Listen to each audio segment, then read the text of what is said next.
Attention, please. The show starts in 10, 9, 8, 7, 6, 5, 4, 3, 2, 1, go. Hi all and welcome for a twofer this week, Tuesday and Thursday, and this is the next in our episode of From Russia with Love Plus Part 7, The Light versus the Dark. There will be no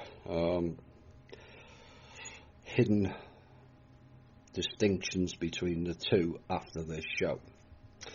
This is the Truth, Honour and Integrity Show. My name's Thomas Williams. Enjoy the show.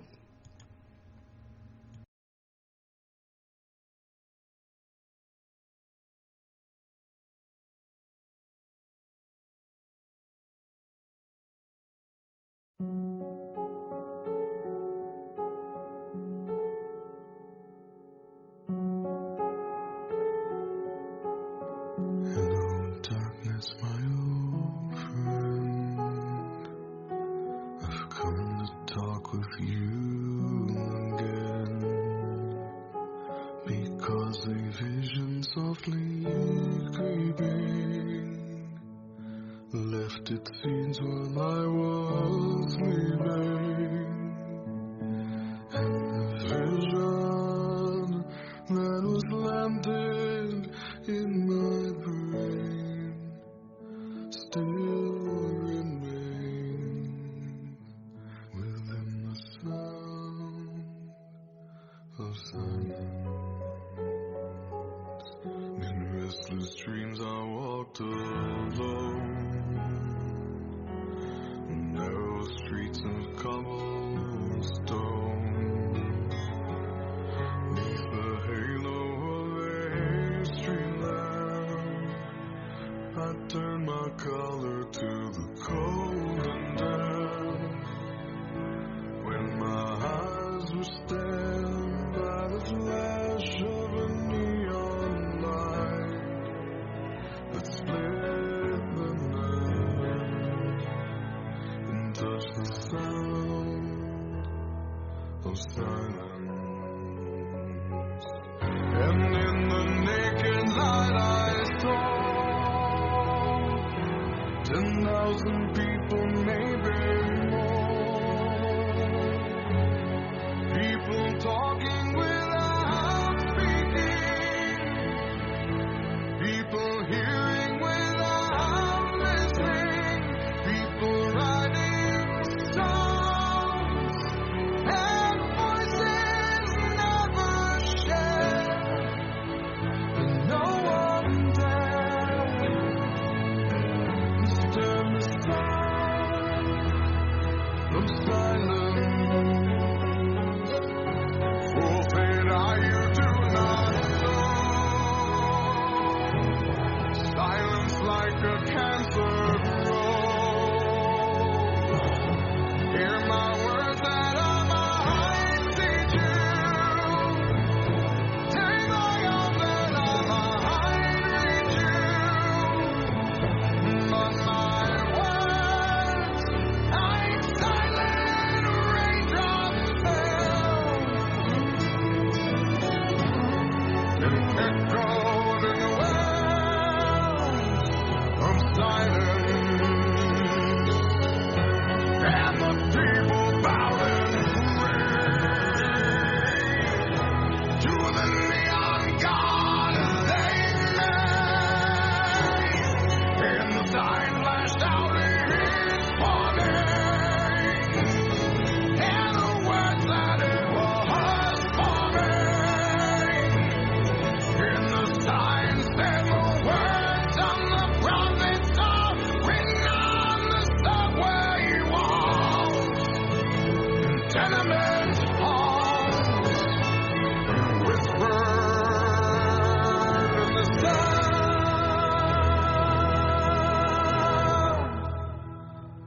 of silence.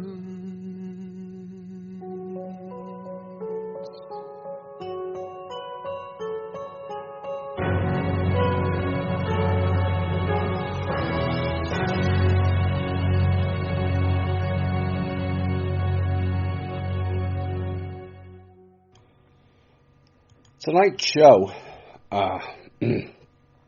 will highlight further in our quest for full truth on this planet, and we have focused on this group more than others because they are more of the problem than any other particular group here. This is a war of the light versus the dark, of good versus evil, and we will also show at the end how each of us can play their part and end this evil once and for all. These people, if you can call them that, personally I wouldn't, are the most racist, sexist and anti-human entities on this planet by far. They have manipulated and destroyed everything sacred on this planet with their egotistical and maniacal ways that literally defy belief. Evil is often a misused word, often overused in some cases, but sometimes the word evil to describe something is just not enough. This is one of those cases. Because this is a long and detailed piece of evidence, my input will be minimal. Their words speak for themselves. The volume of it indicative, their arrogance knows no bounds, and their evil unlimited, it seems. This will not be a pleasant show. These entities are not pleasant in the extreme. But to solve the world's problems, we first have to ascertain who and what the problem is, no matter how unpleasant that may be. No matter how harsh the truth may sound, no matter the consequences of knowing and finding out who and what are the real issues and what is wrong with this planet. These are masked people who hide behind a fake race, religion and country and have mercilessly and cruelly used their own kind in their plot for world domination.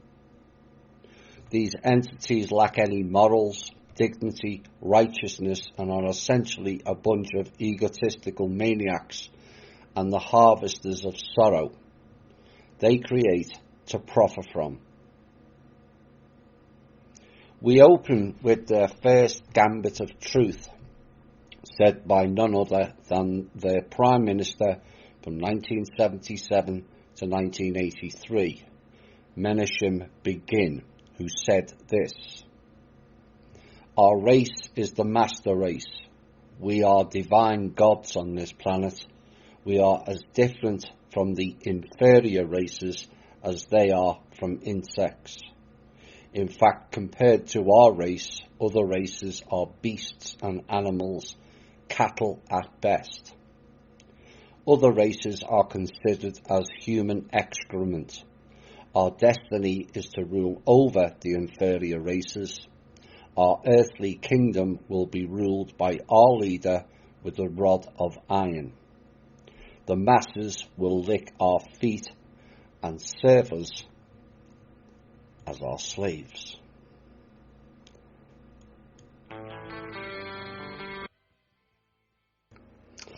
Right. What follows will be probably the most comprehensive show that we've done. It connects all the dots from the other shows and it will leave no stone unturned. The first part of it, we're going to go into a presentation that was done by the ADL, Anti-Defamation League President Abraham Foxman, who opened the show with a Masonic sign of aggression known as the lion's paw. And he said, "Gentlemen, welcome to the second centennial meeting of the Learned of Elders of Zion. We have achieved all the objectives expressed at our first meeting 100 years ago. We control governments. We have created dissension amongst our enemies and made them kill each other. We have effectively silenced criticism of our affairs, and we are the richest race of men on this earth. As masters of business, politics, law, and most importantly media, we are ready to implement our most important and ambitious program. One that will finally and totally remove from existence the impediments of our absolute control of this earth. I speak of the death of the white race. The complete removal of all means of reproduction of the so-called Aryan race. Men, we now control the destiny of this race. It's now time to make sure the white race becomes extinct through miscegenation, which is incest or interbreeding with other races, and having a virtually zero birth rate. We have all enjoyed the vision repeated all over this world every day of the last white children playing with the little dark children and knowing that they are being set up for their eventual destruction. We can ruin the ancient pure bloodline of any Aryan child by convincing him or her of the altruism of begetting interracial children.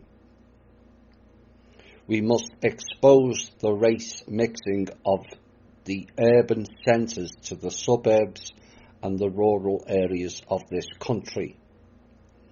More aggressive programs to integrate these areas are now underway through HUD, which is the Housing and Urban Development Group.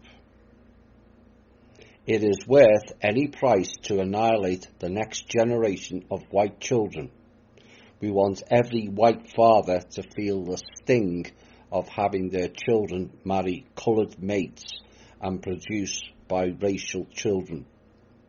We must use our power to discourage white men and women who still persist in getting together from producing more pure white children.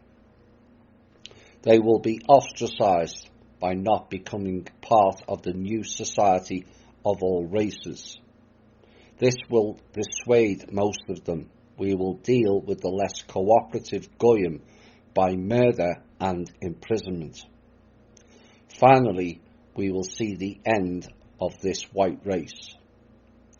Impressionable white children will have their minds moulded into the agents of their own destruction. Already our efforts have succeeded in making the men of this race grovel at our feet. Men, you and your ancestors have worked hard to make sure we would have the power to hold the destiny of this race in our hands. Now we have it. Perish Aryan Goyim. That speech was on August the 25th, 1998, predictably, New York. But here is a list of other quotes by prominent Jewish peoples. Rabbi Saadia Grama: the differences between Jews and Gentiles are not religious, historical, cultural, or political. They are rather racial, genetic, and scientifically unalterable. The one group is at its very root, and by natural construction, totally evil, while the other is totally good. Ariel Sharon, the Israeli Prime Minister, transcribed from an interview with General Uz Merham, 1956. He said, "I don't know something called international principles," he said. "I vow that I'll burn every Palestinian child that will be born in this area, a bit like Solomon and Herod. The Palestinian woman and child is more dangerous than the man, because the Palestinian's child existence infers that generations will go on, but the man causes limited danger. I vow that if I was just an Israeli civilian and I met a Palestinian, I would burn him, and I would make him suffer before killing him. With one hit, I've killed 750 Palestinians in Rafah in 1956. I wanted to encourage my soldiers by raping Arabic girls, as the Palestinian woman is a slave for Jews, and we do whatever we want to her, and nobody tells us what we shall do, but we will tell others what they shall do. October the 28th, 1956, Menachem Begin, he of the infamous Deir Yassin massacre, and the future Prime Minister of Israel, states at a Tel Aviv conference, "You Israelis, you should never become lenient if you kill your enemies. You shall have no pity on them until we have destroyed their so-called Arab culture, on the ruins of which we shall build our own civilization." Rabbi Ovidia Yosef,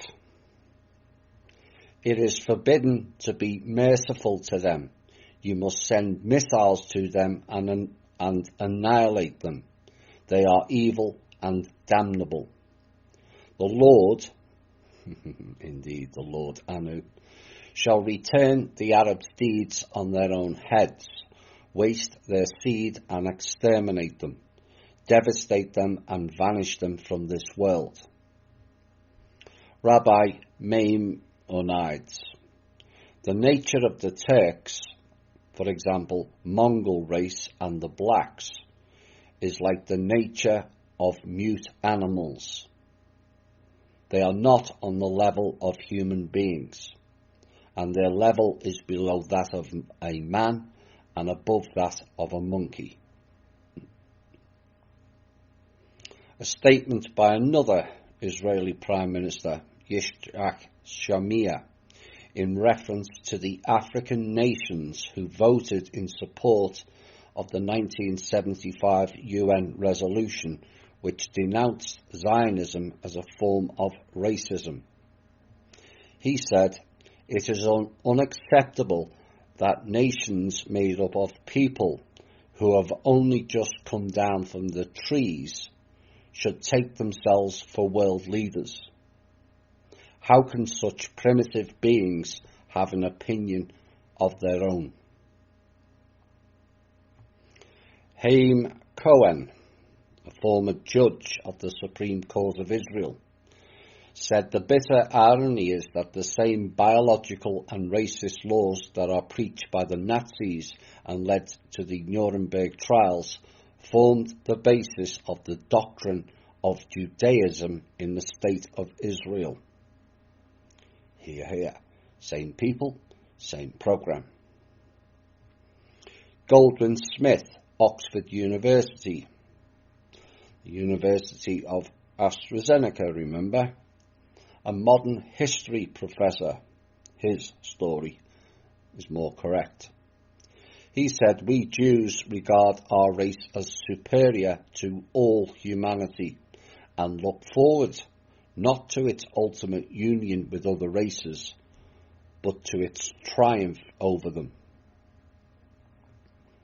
Rabbi Meir Kahane,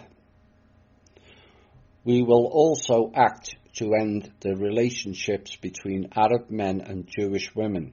That is not growing, and that so desecrates the name of G-D, which is Lucifer." Harry Watton, A Program for the Jews and Humanity, said, "But the communist soul is the soul of Judaism. Hence it follows that, just as in the Russian Revolution, the triumph of communism was the triumph of Judaism. So also in the triumph of fascism will triumph Judaism. Pronatus IB, the Talmud unmasks. A Jew, by the fact that he belongs to the chosen people and is circumcised, possesses so great a dignity that no one, not even an angel, can share equality with him. In fact, he is considered almost the equal of God. Rabbi Samuel bar Isaac, Bereshith Rabbah. According to Jewish belief, the Jewish people constitutes a species of their own and its own. A special, separate act of creation by the Almighty.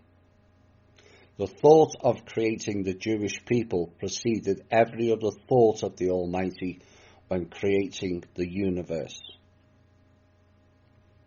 Jewish professor A. Kalusha, October 1937.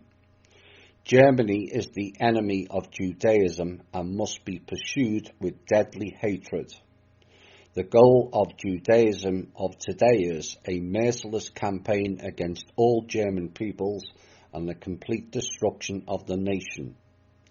We demand a complete blockade of trade, the importation of raw materials stopped, and a retaliation towards every German woman and child. Rabbi Louis Brown of How Odd of God, New York, 1924. We intend to remake the Gentiles, what the communists are doing in Russia. Now this next part is attributed to Henry Makow, who is Jewish himself and has suffered much abuse and targeting as well for the terrible crime he committed of revealing the truth. And he said, the Jews should understand Judaism is not a religion but a conspiracy against humanity. It is also a plot against the Jews, whose security is threatened by this secret agenda. Zionism, communism, liberalism, neoconservatism, feminism. These are the devious methods to establish a tyranny by world government, created by a small group of big bankers who are committed to Masonry, Talmudism, and Kabbalah. The next are quotes by most prominent rabbis saying that Zionism is the work of Satan. The source, the rabbis speak out. Please keep in mind that the quotes of the most prominent rabbis below have to be perceived as an official position of truly religious Jews. Now, the word of rabbi is considered the word of ultimate authority in any questions whatsoever. Furthermore, the word of a rabbi even stands about the Talmud itself. A rabbi is even capable of changing God's mind, as the story goes, in which the rabbi was able to convince God not to destroy the city where perversions, sadomasochism, brutal violence and murder ruled. Thus, for genuinely religious Jews, the word of a rabbi is the law. The very Talmud, which is in essence the collection of laws, consists of the opinions of rabbis on any imaginable issue. Lord Acton said, the truth will come out when powerful people no longer wish to suppress it. And since September the 11th, more and more people are turning to the conspiratorial or suppressed view of history for explanations. Now, in 1891, Cecil Rhodes started a secret society called the Round Table, dedicated to world hegemony for the shareholders of the Bank of England and their allies. And these priggish aristocrats included the Rothschilds, and they realised they must control the world to safeguard their monopoly on money creation as well as global resources. The same folks control the US Federal Reserve and other major central banks. They were united also by a commitment to Freemasonry, which at the top is dedicated to the destruction of Christianity, the worship of Lucifer, and the building of a pagan temple in Jerusalem. They see most of humanity as useless eaters, and they pioneered eugenics to decrease population and weed out inferior specimens. The eventual annihilation of non-Zionist Jews was rooted in this English movement, except it is not exactly English people, as we'll find out. In 1897, the first Zionist Congress took place in Basel, Switzerland. In 1904, the founder of Zionism, Theodor Herzl, died at age 44 under suspicious circumstances, probably because he talked too much. And the movement was taken over by the Round Table, and the purpose was to use it and communism to advance their plan for world hegemony. During the same week in November 1917, the Bolshevik Revolution took place, and the Balfour Declaration promised Palestine to the Jews. Same week. Now, the Round Table group planned 3 world wars, which is exactly what Albert Pike, lead Freemason guy, stated in 1888, if memory serves me correctly. And the 3 world wars was to degrade, demoralize and destroy mankind, rendering it defenseless. Now, the Round Table was made up of Rothschilds-based crown agents. The guy who wrote the Bible, King James, was a crown agent. Connect the dots. The Third World War, now beginning, pits the Zionists against the Muslims. And the purpose of Zionism is to help colonize the Middle East, subvert Islam and control the oil fields. For this reason, Israel continues to receive blank checks.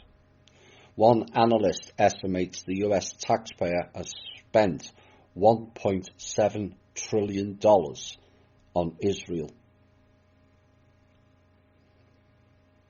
And this is why the founding of Israel took precedence over the welfare of the Jewish people. Israel has little to do with the Jewish people. Zionism, communism, feminism, Nazism are creations of the same satanic cabal. Their isms are means to the final goal, a neo-feudal global dictatorship. The FBI Director J. Edgar Hoover referred to this when he said, "The individual is handicapped by coming face to face with a conspiracy so monstrous he cannot believe it exists." As unwitting overseers, Israelis will continue as victims of compulsory suicide. Americans, too, are being fitted for this role. September 11 was an example. Arab terrorism, as they call it, was also backed by this cabal. Bin Laden and Bush both serve the same master. Osama bin Laden made more than 260 calls to England between 1996 and 1998. And the aim was to contrive a war of civilizations as an excuse to grind down both Muslim states and the West to create a global police state. And what I was referring to with compulsory suicide is actually satanic culling. The constant reference by Zionists and other leaders to blood sacrifice refers to the practice of human sacrifice. And apparently energy is released when people are slaughtered, according to the article. And recently, US Deputy Secretary of State Richard Armitage says the Hezbollah owes the US a blood debt. That is satanic culling. Our rulers design wars as offerings to Lucifer. They find slaughter and mayhem exhilarating as long as it's someone else who is sacrificed. Quite a staggering opening to this show. But there's worse to come from these disciples of evil, death and destruction. Now, Henry Mackau alluded to the release of energy when people are slaughtered. And yes, that is correct. And also the collection of souls. I did a piece recently on how we don't covet our own energy enough, or keep a balanced check of where it goes. Religion is a 100% energy harvester of praying to the AI God. You are not praying, you are being preyed upon. The Mecca event called the Hajj is a total energy harvesting event, as people are told to cycle anti-clockwise to be harvested of their energy.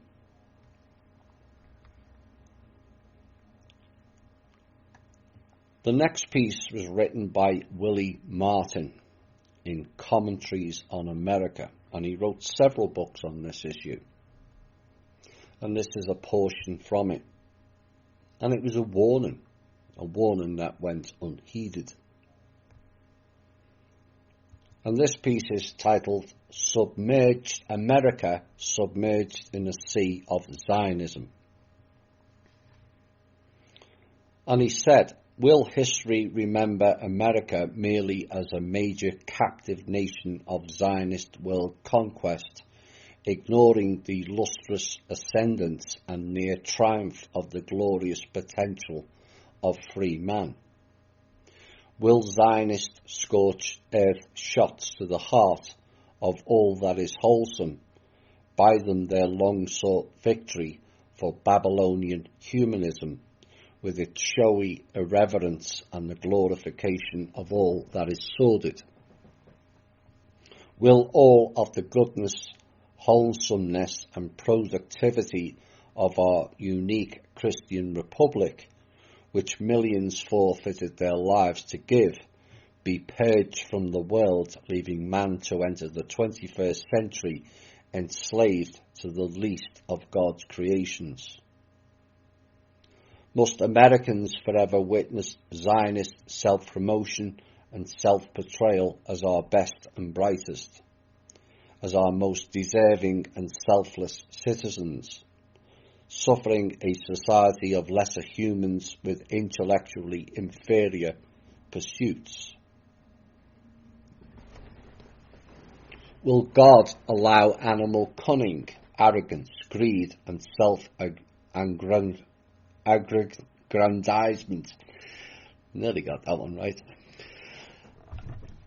A final victory over humanity, with political correctness based upon Zionist fascism in the ascendant, with the American media system largely a Zionist tool, with foundations and Zionist political action committees spreading legislative dollars,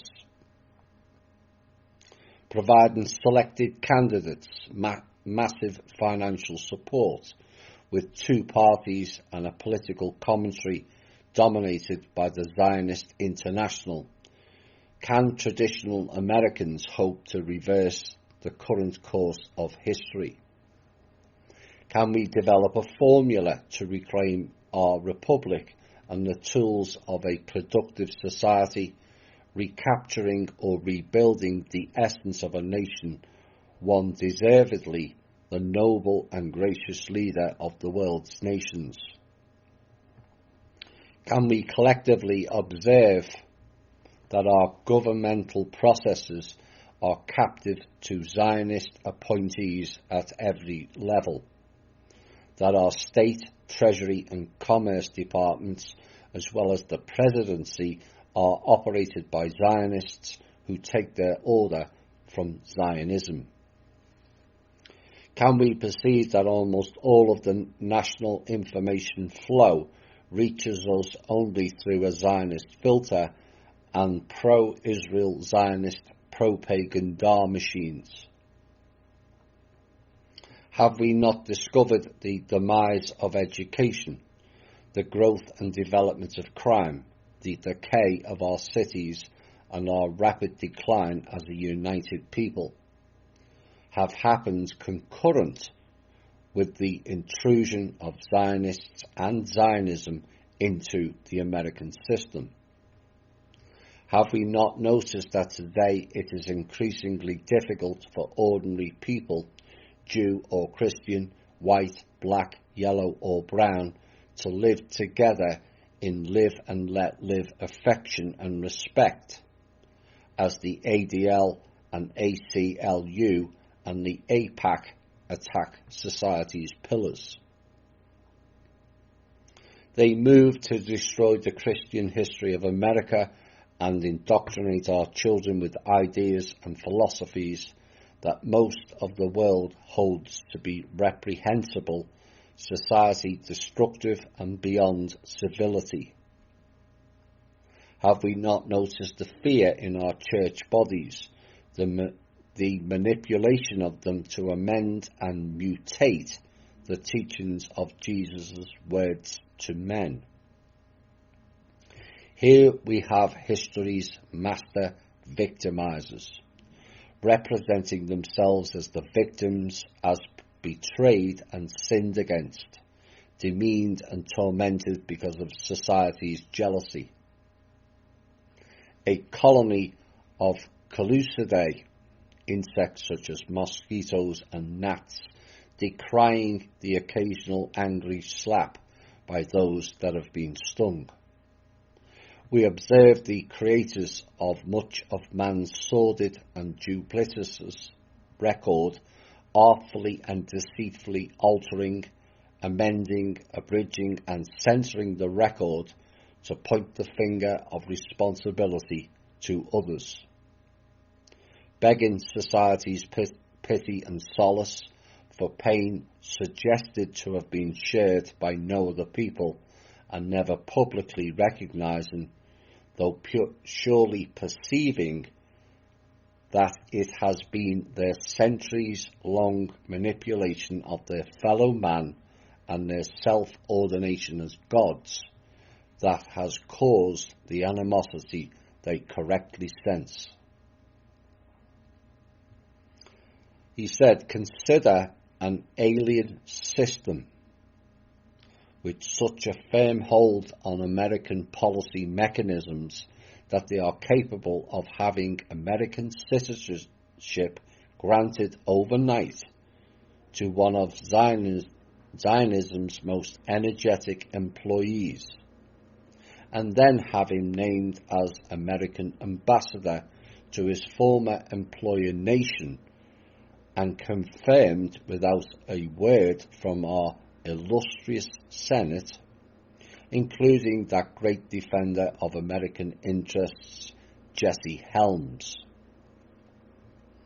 And consider a president's cabinet with 80% Jewish Zionist members, and a president himself a Rhodes Scholar but unable to finish at Oxford, and a member of the Zionist International, a trilateralist, Bilderberg secret communist.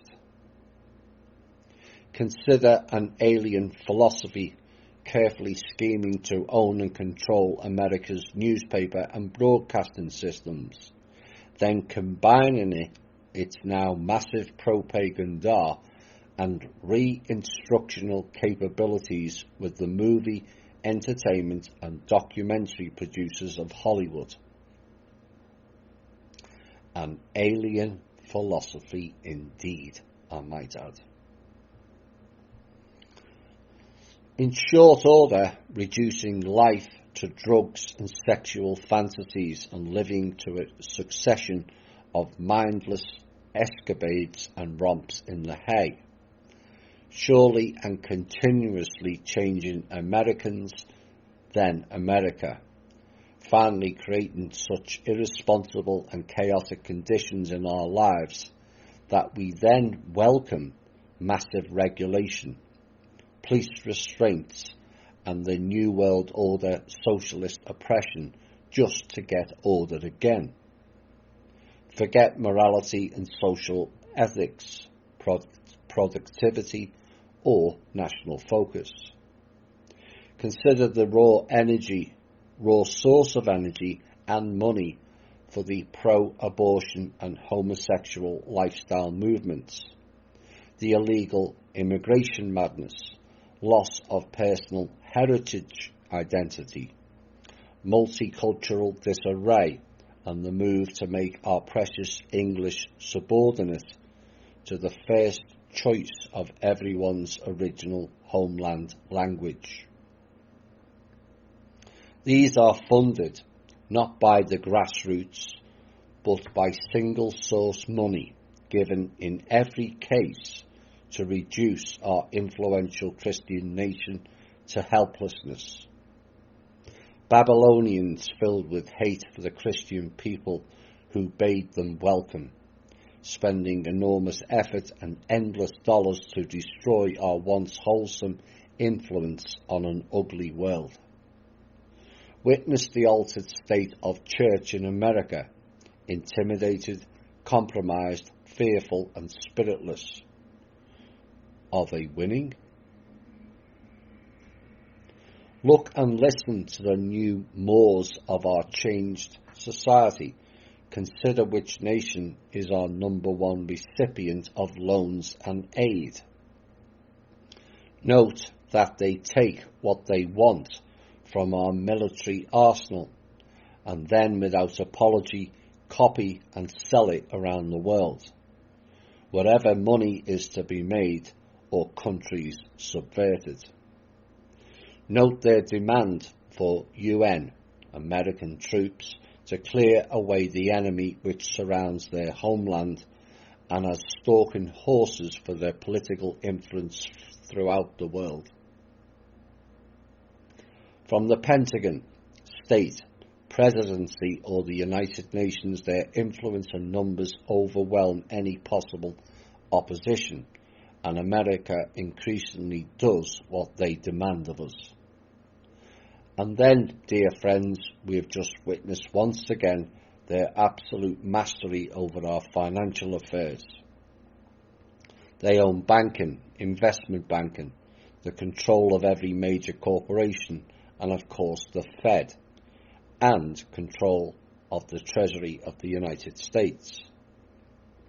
As we have just seen in Mexico, they do as they please, manipulating conditions, loaning, then withdrawing support capital and grasping control of the resources of nations one by one, sometimes for profit, but always for control. And then there is the depreciating dollar, and Americans and the humble Mexicans are about to be enslaved by its demise.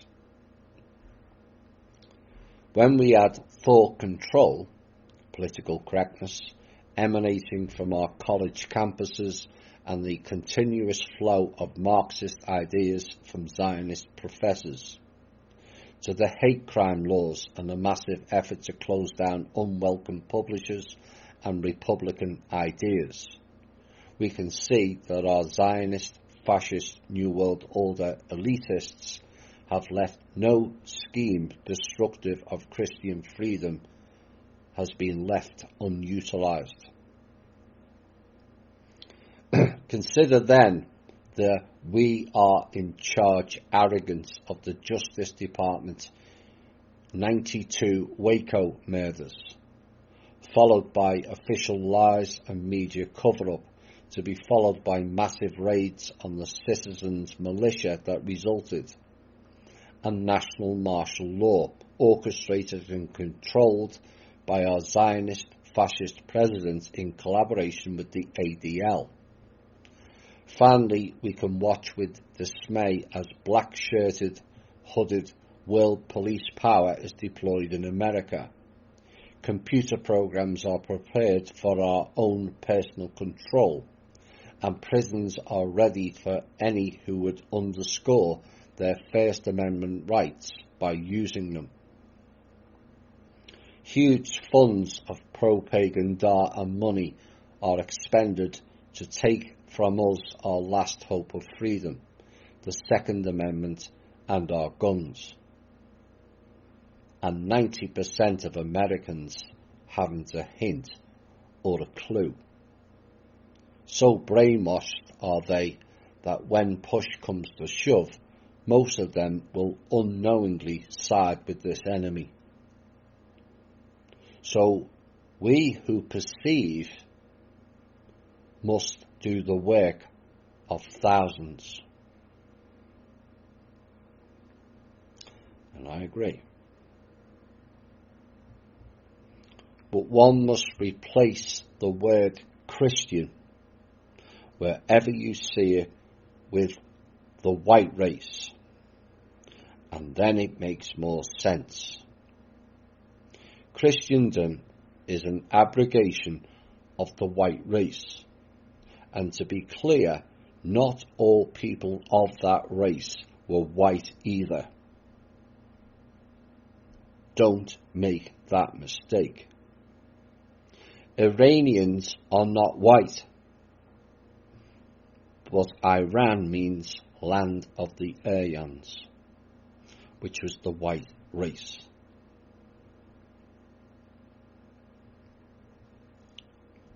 And those words echo much of what we have said and revealed in our shows. The question remains is, where are and what are the alleged patriots and people in supposed authority going to do about this world coup? We'll be back. Right. This is painful. The next is a shocking interview with Rabbi Abraham Finkelstein. And it's all about Jewish control of the world. And this could be the most mind-shattering thing you've ever heard of, and runs along similar lines to the Walter Rosenthal interview we covered, with a bit more details. And this was part of an audio recording of an interview with Shabbat Lubavitch Rabbi Finkelstein, outlining the doctrine of Zeo-Nazis and their father, Lucifer. And according to Finkelstein, we are nothing but a cattle to be slaughtered and sacrificed to their god Lucifer, and milked by the God's chosen people for all you have as long as you last. And this is an outline of what they call the New World Order nowadays, a Zeo-Nazi Luciferian doctrine of world domination and world takeover. This is who the Freemasons all bow to, whether they're aware of it or not. Lucifer. Now, the sheer authority with which Rabbi Finkelstein speaks out is quite something indeed, and basically it outlines their entire doctrine of evil most profound: world domination, parasitism unlimited, wars and revolutions, puppet governments and how they are controlled, ritual sacrifice of hundreds of thousands of children each year, and the rest of it. Finkelstein is quite casual in this interview and tells it all bluntly in a semi-humorous manner of how Goyim are being exploited and destroy each other during all the wars and revolutions staged and managed by God's chosen people.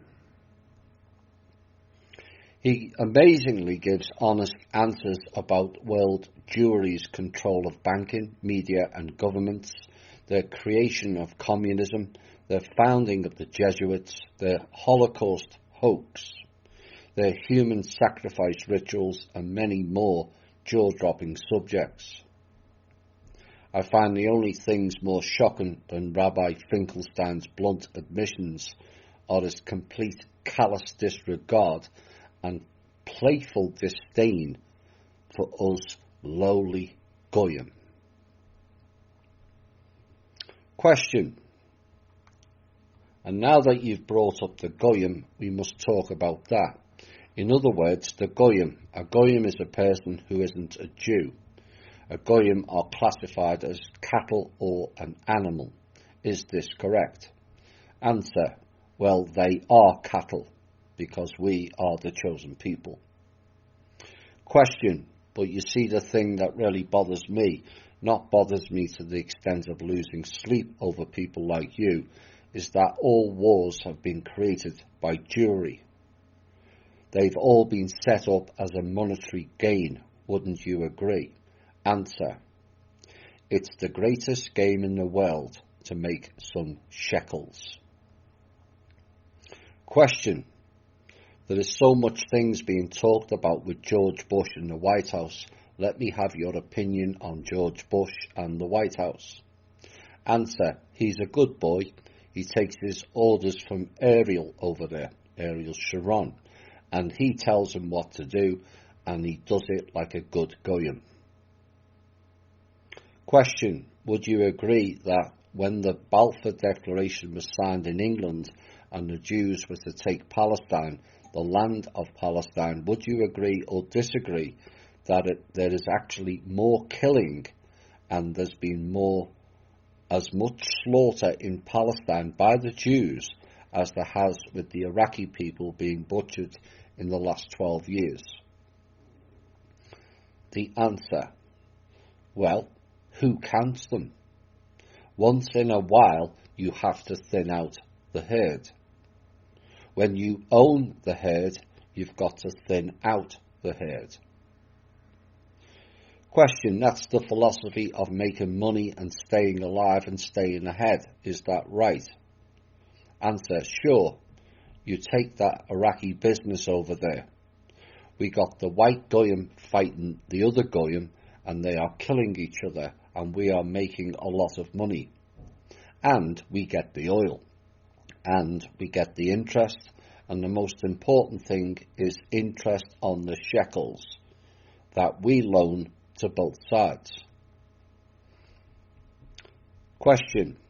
Now, the Jews don't work, and you are absolutely true. But I want to get back to the Holocaust, and I want to get back to the Holocaust survivors. There is more Holocaust survivors getting money, getting payments, than there were Holocaust people who died, allegedly among the Jews. Where did all these people come from? Answer, well, again, they have the evidence. They have the proof that they were in the Holocaust, so they are entitled to some money. That is a classic Portal People and Chills response that. A statement without facts or proof.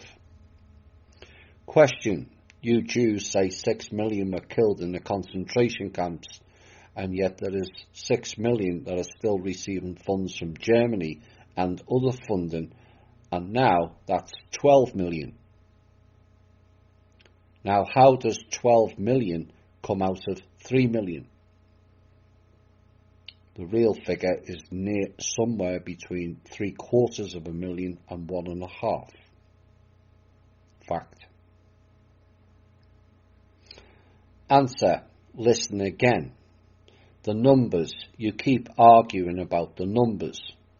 The bottom line is that the Jews are entitled because we have been persecuted for thousands and thousands and thousands of years, and so we are entitled.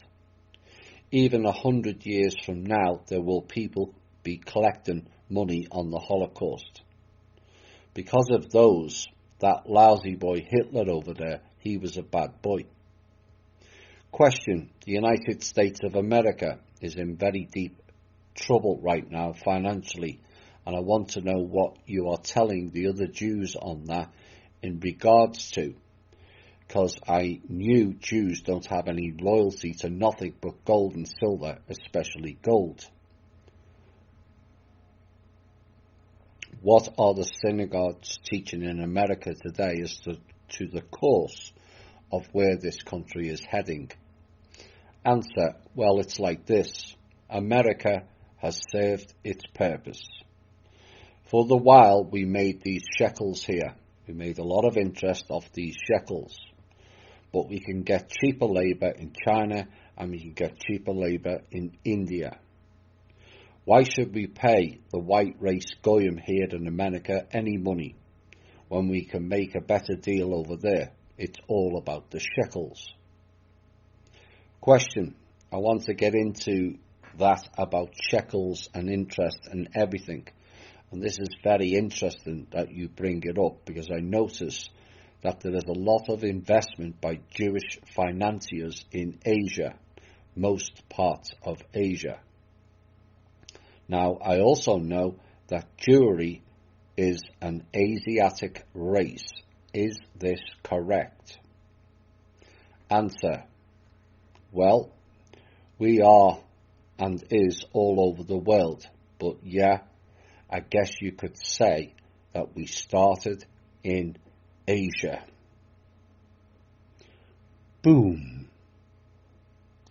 Just as we stated in the From Russia with Love 1 and 2. Question, that's right. Now, the Hebrews didn't start there. The Israelites didn't start there. You really have no bearing to being the Hebrews or the Israelites. You are not the dispersed nation. Actually, the dispersed nation is the white race. Actually, the con game that you have brought onto this country and the world for many years, and it's been a good con game, is that you are allegedly God's chosen people. Answer, hey, we are God's chosen people. It's just that most Jews do not like to admit it, but our God is Lucifer. The questioner says, haha, your God is gold. Answer, yeah, well, what we like is lots of gold, lots of shekels, some American Express cards, you know. We like to spend and we like to have a good time. We let the goyim do the work and we have a party. We like lots of gold, he said. Which race of spacefaring race came here for the gold? The Anunnaki. Question. So in other words, free foreign aid, free housing, free food, and you just want the other races to be your goyim cattle slaves. Is this correct? Answer: that's what they want, so we let them be that. Question: and this is what's planned and coming in the United States too, isn't it? Answer: well, this country here, we're going to round this country up. We're bringing all the Mexicans and all the Hispanics across the border. They're interbreeding, especially with a lot of white women, the shixies as we call them, and they are interbreeding with them. Pretty soon there won't be a white race, it will all be brown. Yet again, confirming what our shows have been stating, that they wish to eliminate the white people. Question: talking about race, you are a race, Rabbi Finkelstein, but you are a Heinz 57 Mongol races of Asiatic blood. Is this correct? Answer: well, there is Jews everywhere in the world. We had to breed with all the good-looking women in every country we got into. All the good-looking women, all they care about is we buy them a few diamonds. But they're not worth anything. We marked up the price in the street real big. Yet again, what we stated in the shows that diamonds and gold are actually plentiful. These people restrict it to boost the price under the scarcity banner.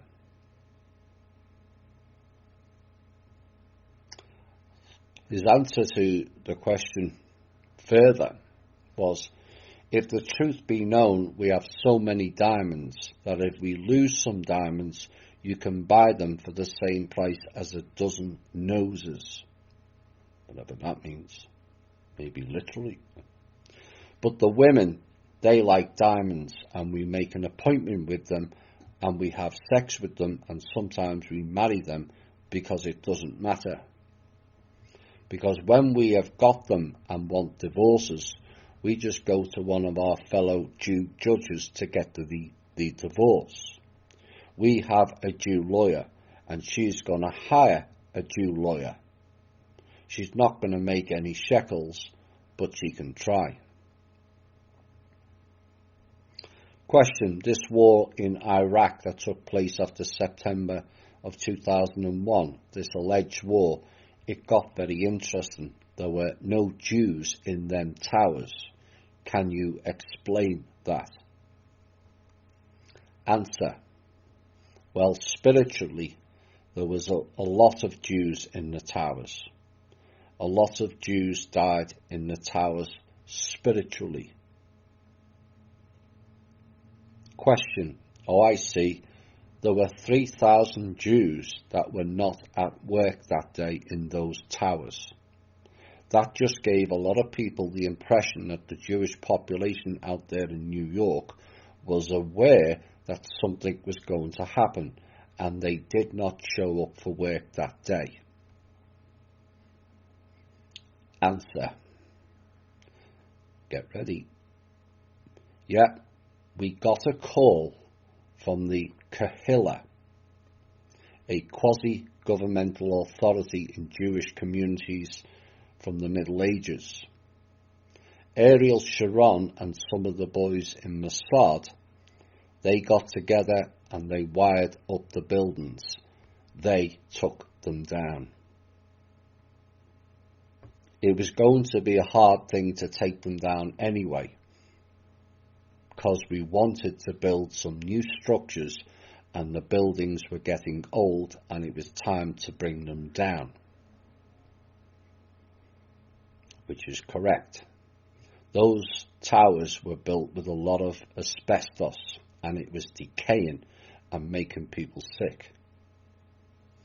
He went on, this way we make some shekels by destroying the building. Oh, and Larry Silverstein was a good friend of mine. He got a 2-for-1 there, and he doubled the insurance magically just 3 months before it happened, and he got a 2-hit on it. So he made like 4 times his money. I should have been on that deal. He did ask me, but I said, I'd have to think about it. It took a little too long for me to think about it, and they pulled the plug and pulled it, as they say, and so the buildings came down. But at least I got in on the market. I shorted on American Airlines, I was short on United Airlines, I was short on Lloyd's of London Insurance Company because they took a big hit, the Alliance Insurance Company, and I was short on them, so I made a few shekels. Question. There is a lot of speculation here. I know that the Jews are thieves and liars of any moral society. I also know there is no conscience amongst Jewry. And Rabbi Finkelstein, it does not matter what I say to you, it's going to bounce off of you like a water off a duck's back. Correct? Answer. Well, Jews always feel guilt. We have always felt the guilt. We have the conscience. Question. The only conscience you have is when you can't steal all the money from anyone or any country. Answer. Well, you're hitting a little close to home, but you're correct. Question. Now, a lot of food labels, there is a letter U and the letter K. And this U and K on all the food labels, for example, that are sold in the supermarkets. Is this a Jewish tax that is paid to rabbis like you all over the United States? Is that another con job at the expense of the goyim, the masses that purchase these products? Answer.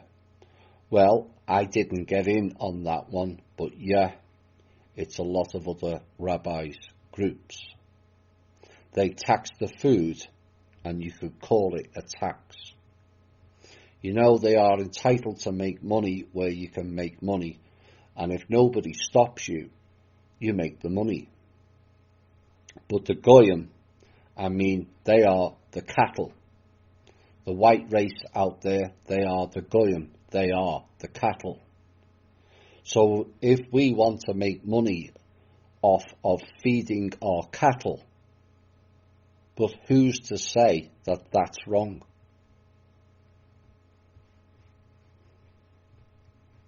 Staggering. The U and the K on the packaging means kosher products. The circled K is a registered mark and can only be used with the permission of its owner. The owner is the Organized Kashrut Laboratories of New York, a private certifying concern. The circled U is similarly controlled by the Union of Orthodox Jewish Congregations of America, the undisputed heavyweight of kosher certifying organizations. The Circle K gas stations now has a whole new meaning.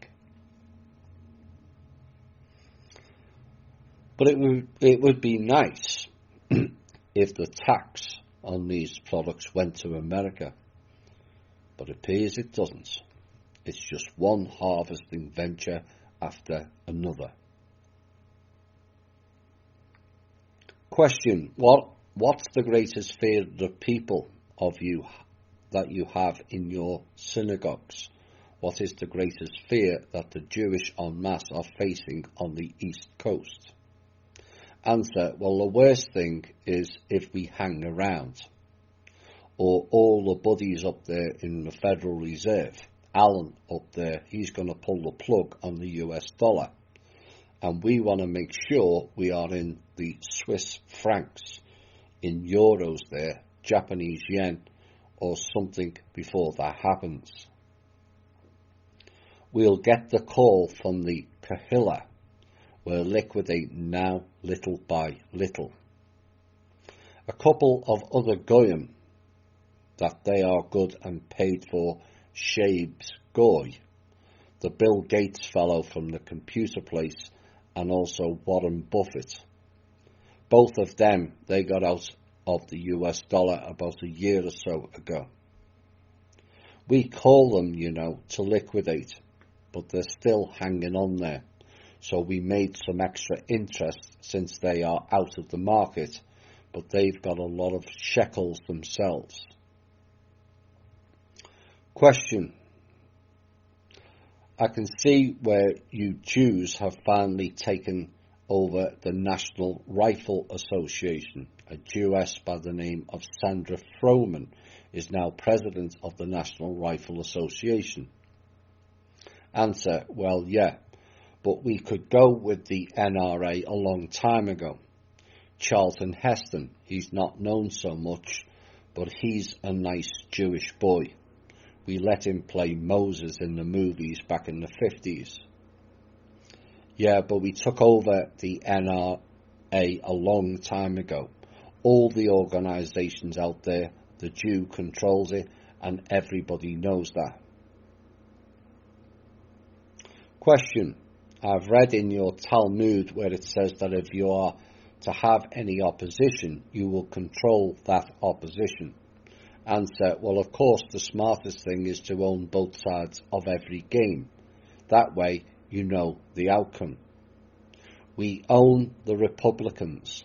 We own the Democrats. Oh my.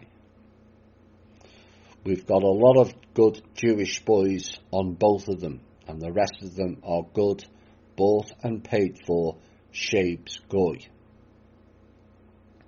We throw a few shekels into their campaign contributions that we give them, and a Jewish lobby in Israel, and they take the money and they do what we want so that we could make some more shekels. If nobody stops it, who is to say we should not be doing it? Don't you wish you could do it? You're not doing it, we're doing it. And therein lies the problem, does it not? We're not doing it and are all too content to let them play their own game. The problem is we have no voice, no say in the matter, and that is why we have to come together within the one platform, the People's Club. That's it. Because tens of thousands in each state will eliminate their power over us. Question. It's like Elizabeth Taylor, the movie actress. Now, she was a white woman, and yet she said she took on the ways of Jewry. How does this fit in? Answer. Well, she married a nice Jewish boy named Eddie Fisher, and they had a daughter named Kathy Fisher, and so she donates a lot of money to the synagogue. She's a good Goyim Shisiska, and she thinks she is Jewish. Well, she can think what she wants. Hopefully she'll give us lots of money to our synagogue when she dies, which should be soon because she doesn't look like she's in too good health. Question, yeah, but you're all thieves and liars, just like it says in John 8:44. Now that verse states this: Ye are of your father the devil, and the lusts of your father ye will do. He was a murderer from the beginning, and abode not in the truth, because there is no truth in him. When he speaketh a lie, he speaketh of his own, for he is a liar and the father of it. Continuing the question, but you see, Rabbi, you don't own me, and you don't control me, and you don't control the racial identity movement in this country. who really understands to a varying degree of what you people are and what you've done? Answer: well, that's true. You're one of those goyim out there that we don't control. But I'll tell you a little of something else. We all respect you for what you do, because at least you say about your race. But the rest of them out there are all a bunch of cowards. All the white race goyim, all the men. The most of them, of those men, carry purses and wear earrings. There is no wonder all the white girls come to us, all the shixies. Question: I had a conversation here not long ago with an individual, and it got into the feminist homosexual agenda in the United States. I told them that actually all the sexist homosexual agenda was actually created and funded by Jews in the United States. Would you like to discuss on that? Answer: yeah. We got that going back in the early 1900s. The women's rights movement we started off. Now, this was confirmed by Nicholas Rockefeller in his interview with Aaron Russo, in which Rockefeller says that it was the Rockefellers who started the women's lib movement.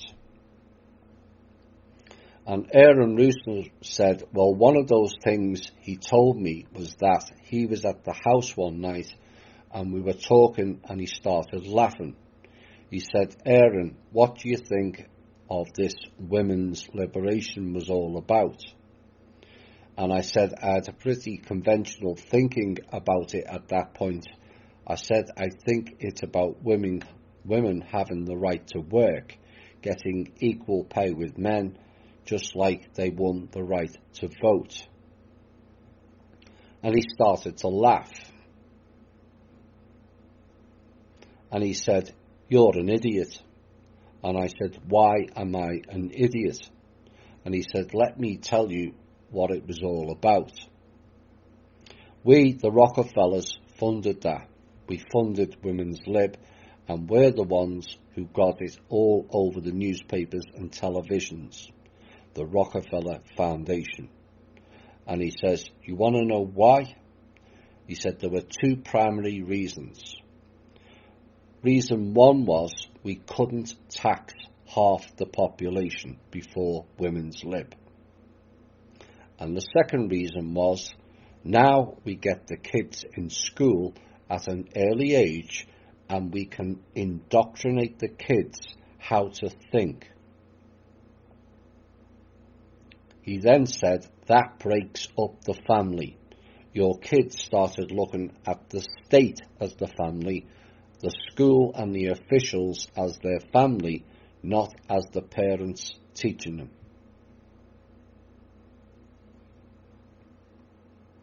Aaron Russo, Reflections and Warnings. See, you've got to think of the game and you've got to think of the goal.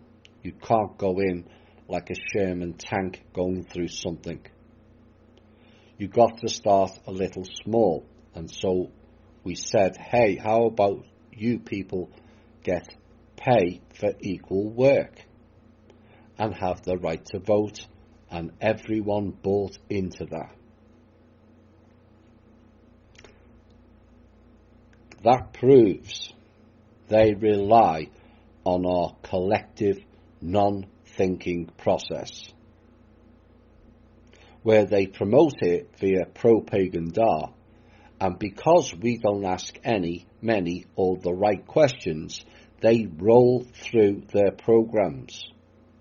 That's how it works. The same applied with feminism, transgenderism. Both are societal changes programs with these people as the beneficiaries.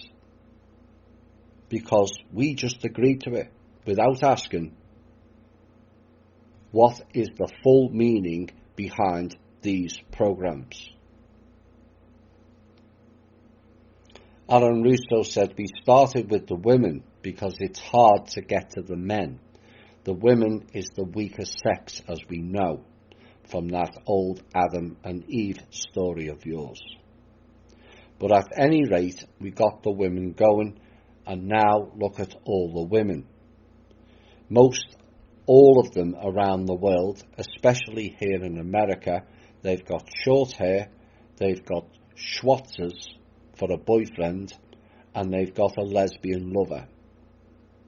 They're married by the time they're 40, but then they can't have too many of little children themselves, because they've already ruined those years chasing the almighty gold, the dollar, the shekel, so they're going to wind up a bunch of old maids because nobody wants them. But the bottom line is that the real good-looking ones we take to Hollywood, that we own, and we make them think." And there you have it. They point out the problem we the people face.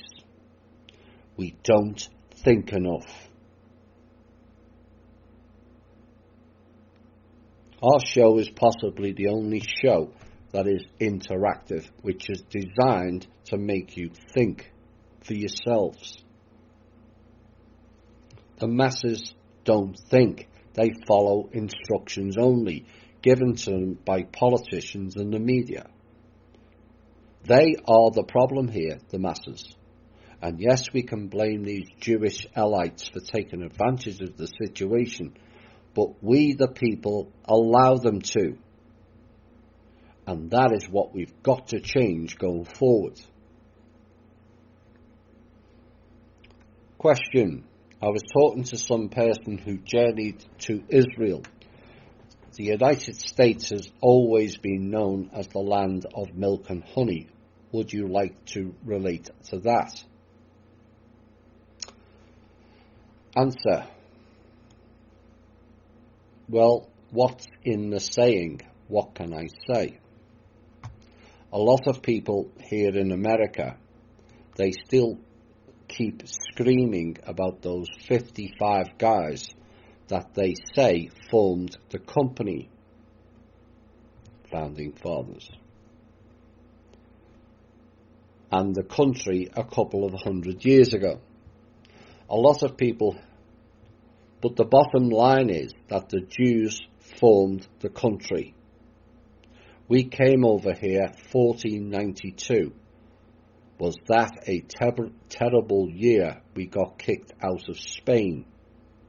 And Columbus, who was a Jew, found funds to take us over here. The funds came from the Vatican, by the way. We were going to set up at Rio, Brazil. Then we decided to go to New York, because New York has a little bit better weather, not so many mosquitoes. It was a little bit better. So we set up in New York and we make the money. So it's a case of not only born in and born to, but now created that place as well.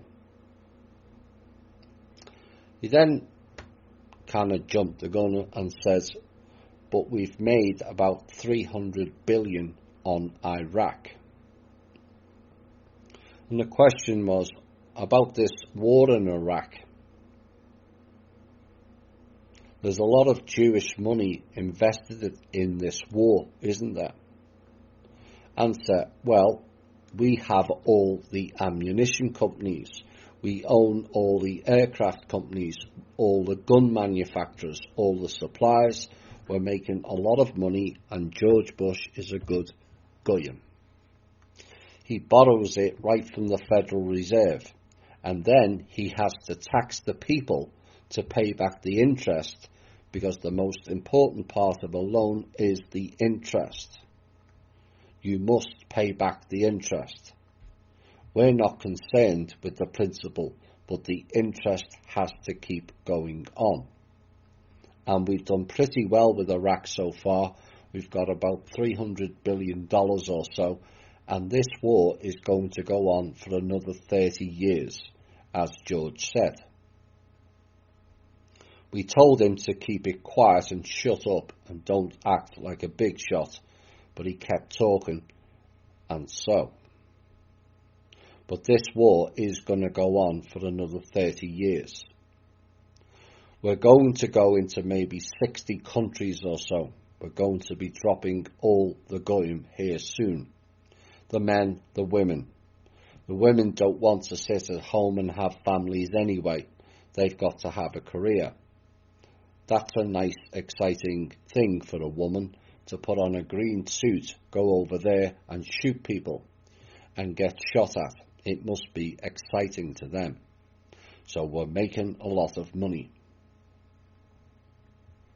Question. This is interesting. It's really good talking to you. I'm sure the listening audience here on the Turner Radio Network is listening very intently, because a lot of things have been exposed, some more exposed than others. But you know, at least you're coming out and you're telling the truth. And you stated we have made $300 billion tied up in Iraq with interest. And what's 1,700 to 3,000 dead bodies compared to how much money you make? Well, you have to thin out the herd once in a while, was the reply. Otherwise, the herd gets too big. If the herd gets too big, they eat up all the resources. So you've got to thin out the herd once in a while.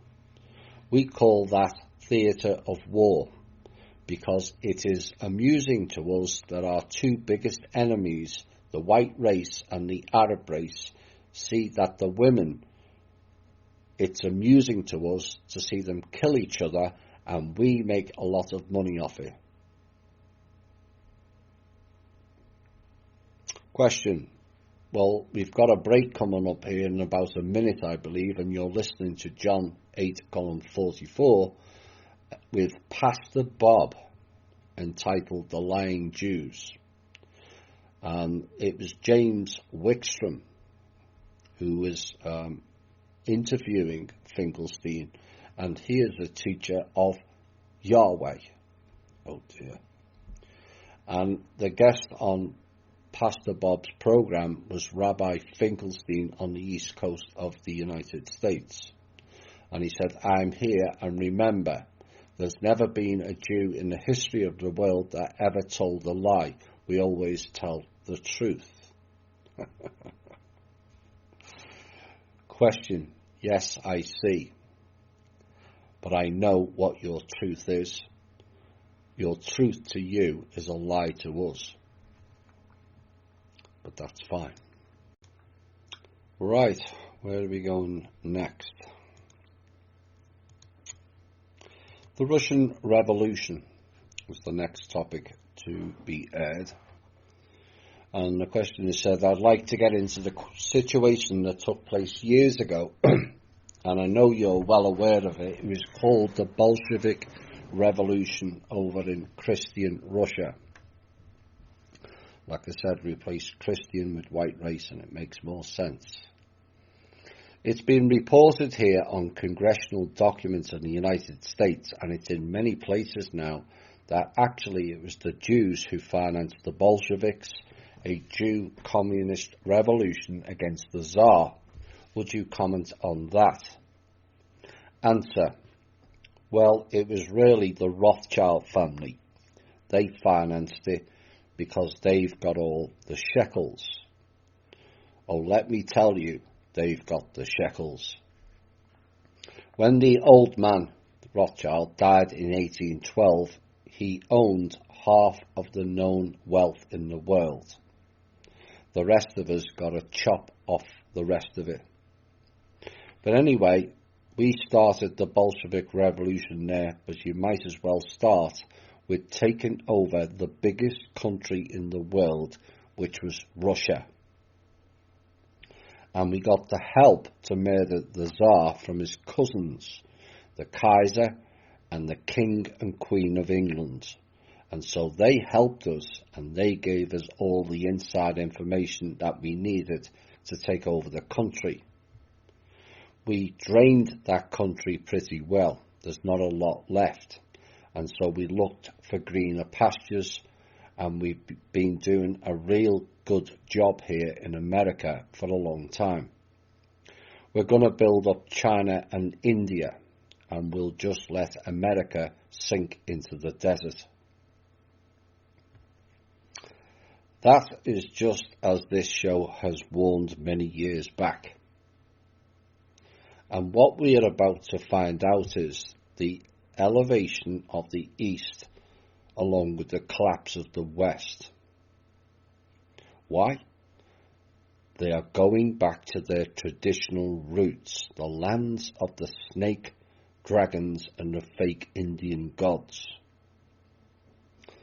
His answer was, but it's time to do something else. We're going to build up China and India, and we'll just let America sink into the desert because no one really cares about America anymore. There's not much shekels to be made anymore, you know. As they say, you can't get blood out of the stone. Question, is communism Jewish? Answer, of course. Karl Marx, Moses, Mordechai, Levi, who had a couple of grandfathers that were Jewish, he was the one who created it along with Engels. Now Marx is also related and married into the Rothschilds, by the way. He was another nice Jewish boy, and we implemented it and got that started in Russia. It was the great bill of goods to sell to the masses. We told them, hey, you are here at the bottom. How would you like to be equal? Everyone be equal. And they thought they were going to come up. But we brought the rich ones down to their level, and we took all the money and we run it. And they are all a bunch of schleppers. We make the shekels, and we are the masters of the world, and all the goyim are just human cattle. Question, I'm glad you brought that up because this country is in great despair here. I'd like to know, it was very crafty on your Kahila and the main sources of Jewish power, financial and political power, how they control most of the federal agencies in the District of Columbia. And also, we know how you can get the word out to every Jew in the world within 45 minutes. Ponder on that for a second. His answer was, well, it is really simple, you know.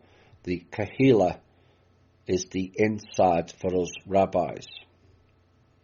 Notice Kahila, like kosher, is the letter K again, that we covered in the earlier From Russia with Love.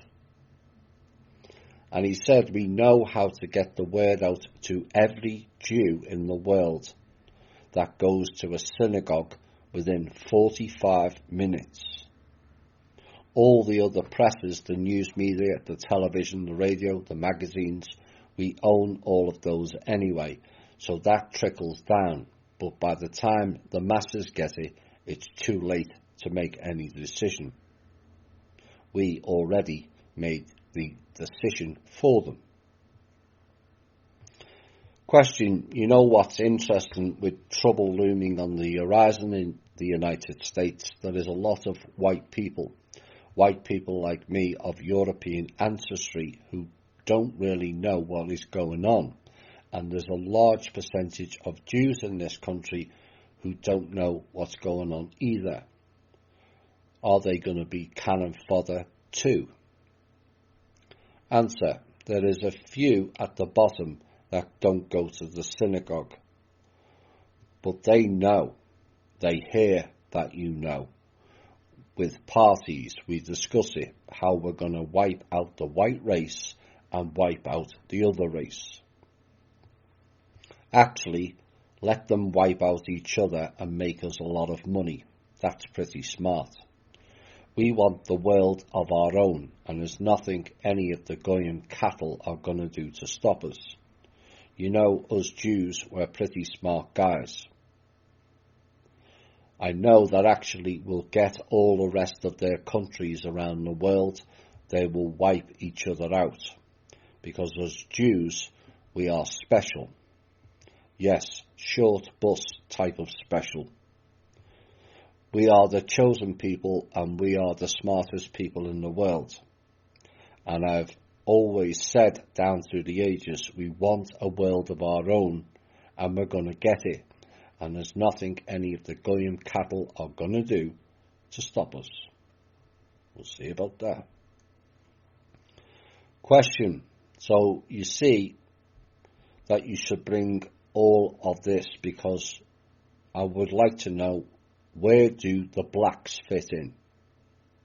I know that you use them. They've been part of the Jewish Communist Party in the United States, a majority, a vast majority. What's going to be their end when this is all over?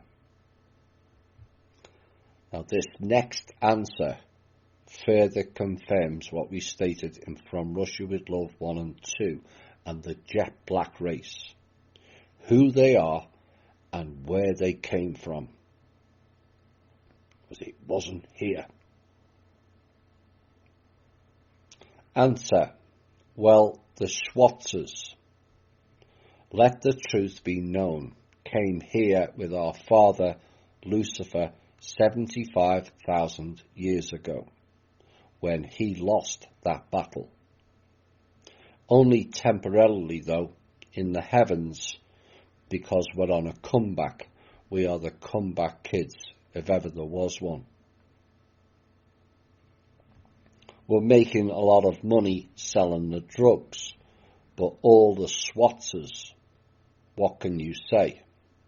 You know, they've got a good time step. They dance good, and a couple of them can sing.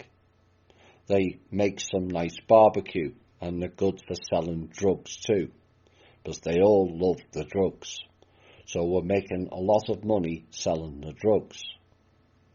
You do know that we control the drug world, and now since Rothschild's the opium wars in China got going, we control all the drugs.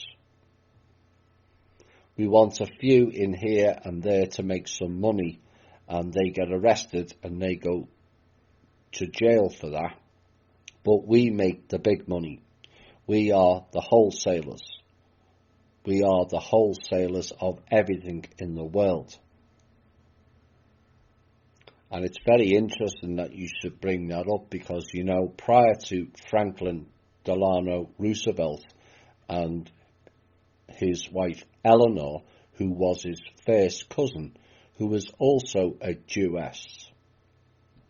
Now the question interrupted in the background with, but they are both Jews, Roosevelt and Franklin and Eleanor.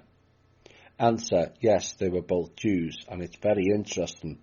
Until they've got into office, the Jews had control of the money, but they didn't have control or a good foothold in Washington, D.C., did they? We had control since the Civil War. Rothschilds, he backed both sides of the Civil War, and when the smoke cleared, he was getting shekels from both of them. Lots of it, since they were never going to be able to pay back the war debt. We're really controlling them. Basically, what we've been doing is consolidating. But I'll tell you something, that Eleanor girl, she's got the face that would stop a clock. The questioner, a train. Answer, and a train too. Question. Now as we talk about conditions in this country, the people know that their standard of living is now meticulously being destroyed. It's coming by chunks. It's coming by large gouges at this time. Total industrial plants, automotive plants are being shut down. 1,500 to 3,000 in a plant are losing their livelihood. It's just a matter of time. Answer, well, of course.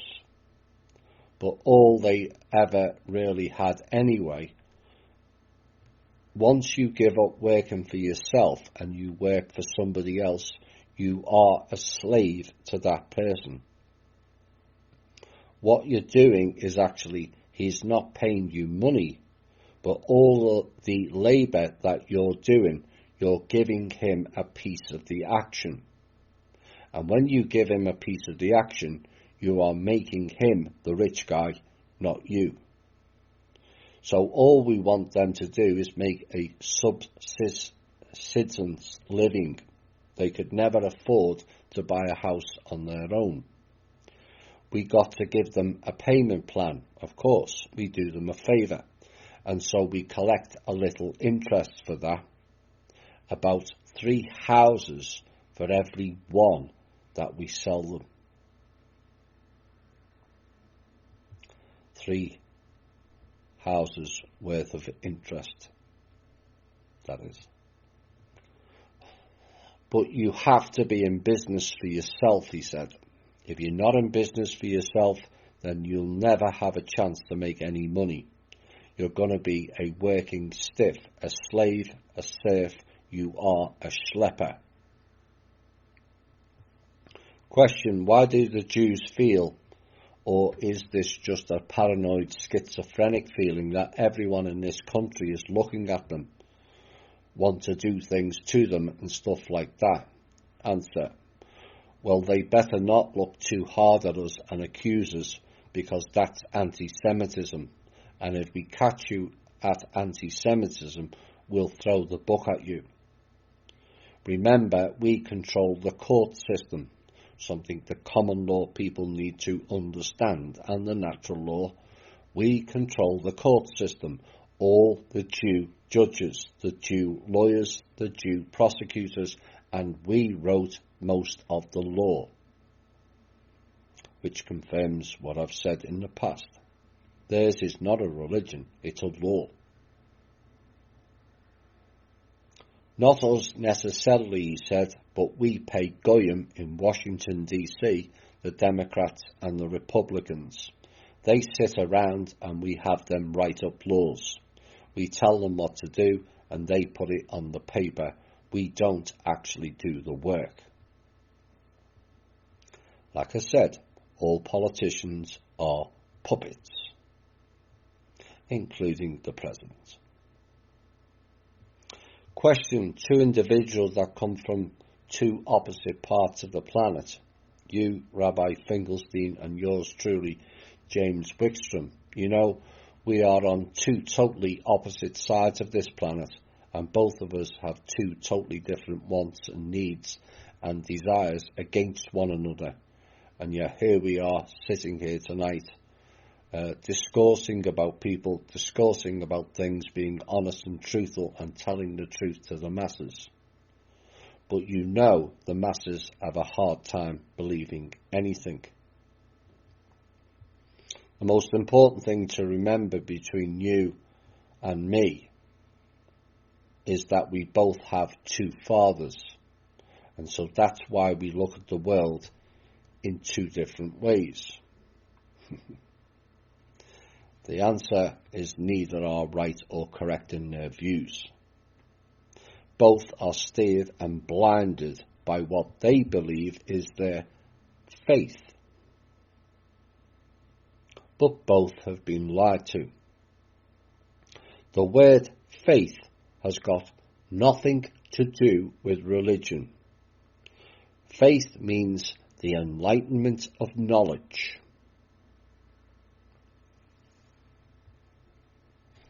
Question, and we know that there's a massive collision that's going to take place between 2 forces, don't we? Answer, well, that's what your books say. Our books says that we're going to take over the world. And we're doing a pretty good job right now. Question, yes, you've done a pretty good job, but you know there is quite an awakening coming, and my Father, who is not your Father, my Father, Yahweh, who isn't your Father, is of course your Father, who's talked about my Father in John 8:44, stating that your father was Satan, and you're the descendant of Cain, not a K, who was the first murderer. And you know that's true because that is what they teach in your synagogue. Dear me. The blind leading the blind. Blind faith, it seems, which is blind of the enlightenment of knowledge. Yahweh, oh dear, my God is better than your God. It's all very childlike, is it not? The answer is, your God is within you.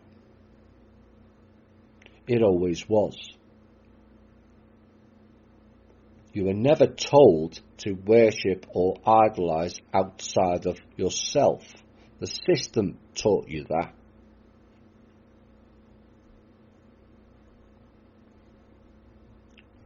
Finkelstein's response was, well, that's true, but it's not for you Goyim to know.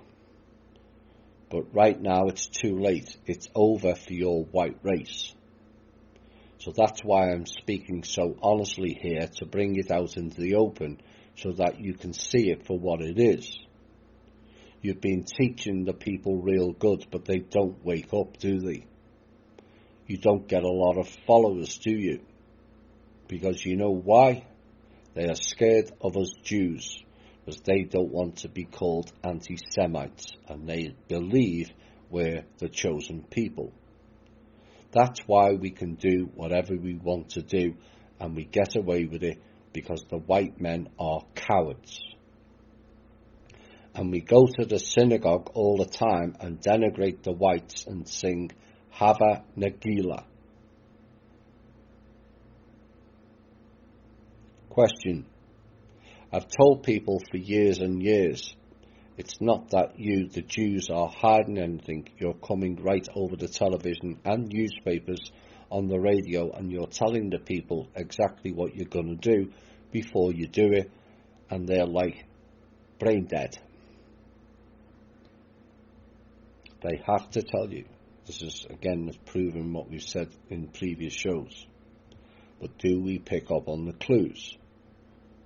By and large, no. This show does. His answer, well, we did a pretty good job with the public school system. We've got you to put all of your children in there. You notice that the Jew does not put his children in there. They go to the Hebrew Academy, where we teach them the real things, and then they go to the synagogue and learn the real important things. But we send your kids to the public school. We even have you tax yourself from your property, so that you never ever own your own property. And if you don't make your property tax, we're going to take your property. You can bet on that. We have put your kid in a 12-year babysitting course. It is about all it does, because you don't learn anything in them. And by that time, the kids, they get to be the teenagers, and then we give them the music. Not that we really want to call it music, because, that's not music. But they listen to that, and then they want to do what they want to do, and then we sell them the drugs. We make a lot of money off your children.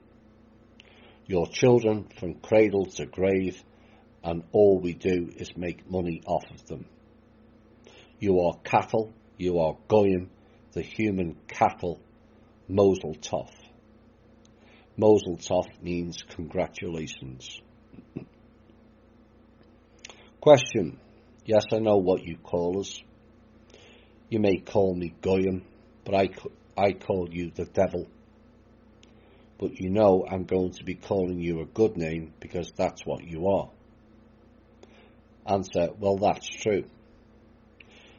So now you see, Rabbi Finkelstein, in your synagogue out there in New York, you do have a lot of infighting with the other Jews, the Orthodox Jews and the other Jews. There's a lot of infighting for the money out there in New York, and I've heard there is a bigger inner war going on now with Jewry.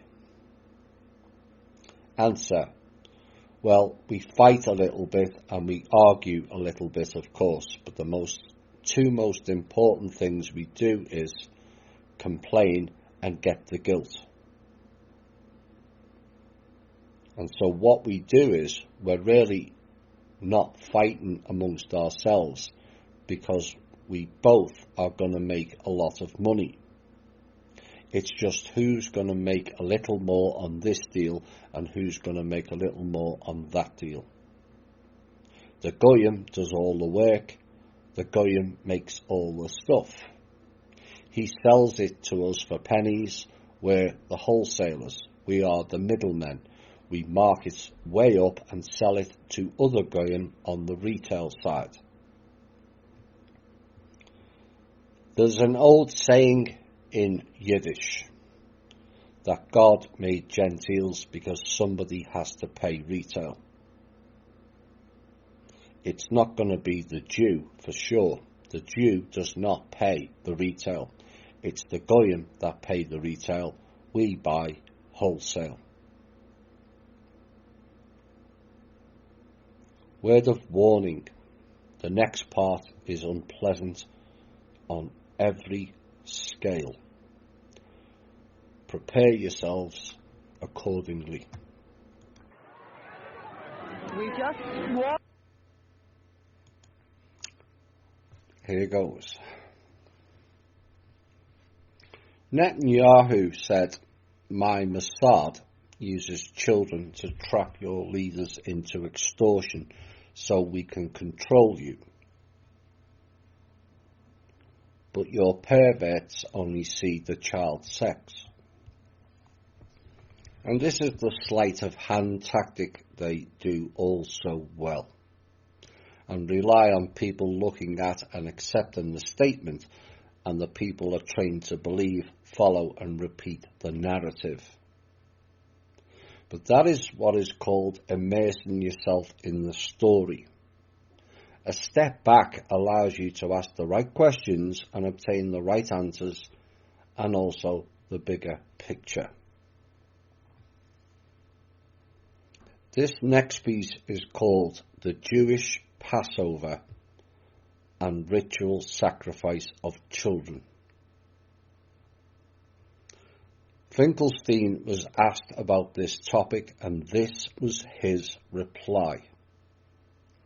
Well, we've got a great brainwashing job done on them over the centuries, and especially the last few hundred years. They believe anything we tell them, and we have a lot of fun around Passover when we steal their children. I know you know, because I've got it on your show before.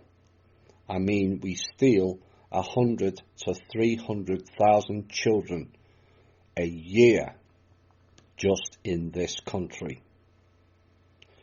We drain the blood and we mix it with our Passover bread. And then we throw the bodies into the slaughterhouses that we own. And we grind up all the bodies in the sausage and the hamburgers.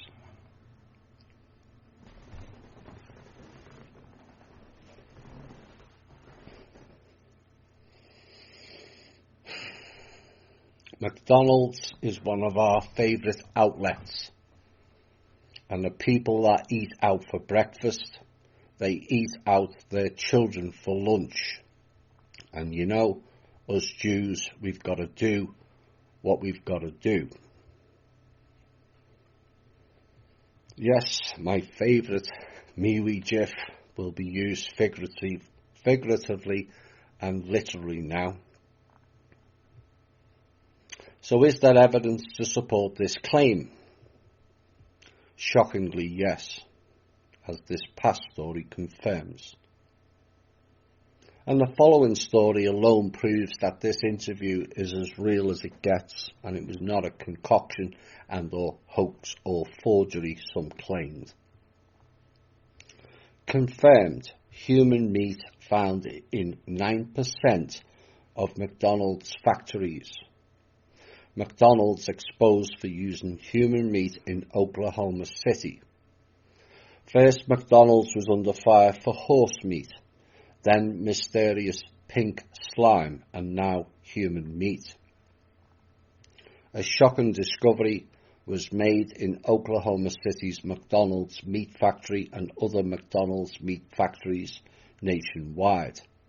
Meat inspectors reportedly found human meat stored in the meat factory freezers of an Oklahoma City meat factory. Sources claim human meat was already in trucks outside the factory, ready to be shipped to McDonald's restaurants. Health inspectors immediately demanded inspection in various McDonald's meat factories across the country and horrifyingly found human meat in about 9% of the factories inspected thus far. The USDA has seized McDonald's production and shipping and will call for more meat factory and restaurant inspections. But the situation brings up many unanswered questions. How long have they been using human meat? Where did they get the meat? Were they already dead when shipped into various factories? Remember the border issue?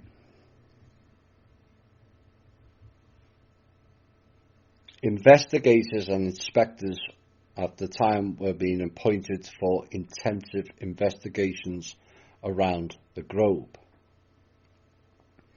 The questioner came back, well, that's very interesting, I understand that, but I also know the bloodletting. I know that on your Passover, which isn't mine, that a lot of children do disappear, and I do know that, and I know a lot of police departments and agencies have been informed. I'm surprised that you're talking about the bloodletting of the little children, that you put their blood in the matzo bread balls and you eat it for sacrifice on Passover. Answer. Well, there is a goyim that wrote a book about it back in the 1930s. I forget his name at the moment, but he wrote the book. The people didn't buy the book because the people don't want to listen. We've been doing this for thousands and thousands of years, since down to Adam's time. So we take the children of our enemy, which is the white race, and we bring them to the basements in the synagogues where we drain the blood and watch them die there. It's very similar to how we do the sacrifices, that we do the kosher butchering, and so we do that. We then mix it with the Passover bread, so we eat the blood of our enemies. And even when we say this outright and you tell you people, you don't believe it. And the bodies, well, we're not cannibals. So what we do is we take those because we can make some shekels and give them to the slaughterhouses. There is pounds and pounds of meat that we grind up in a sausage and a hamburger, and that's why we make the most popular things. Sausage for breakfast and hamburger for lunch, and so all the goyim out there are eating their children.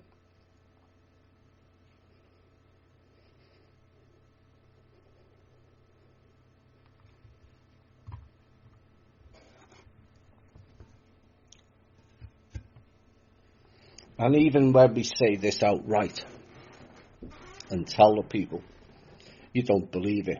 So that then is your problem. Question: some people who have read this interview simply could not believe this is real. They said that all of it, this is just an insanity and couldn't possibly be true, and this rabbi is not a real rabbi but an impersonator, and the whole thing is a hoax.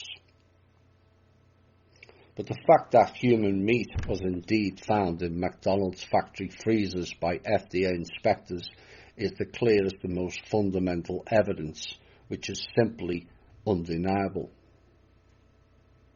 That this interview is indeed as real as it gets, considering the fact that no Christian priest, anti-Semitic and or racist or not, could possibly know such an explosive information, casts the validity of this interview in stone.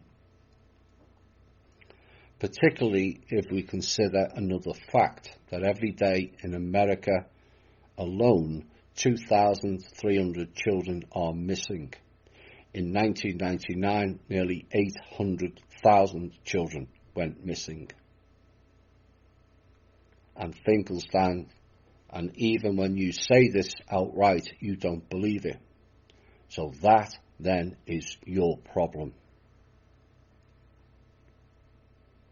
There was an earlier YouTube video exposing this. Predictably, it was removed, as many other truth stories have.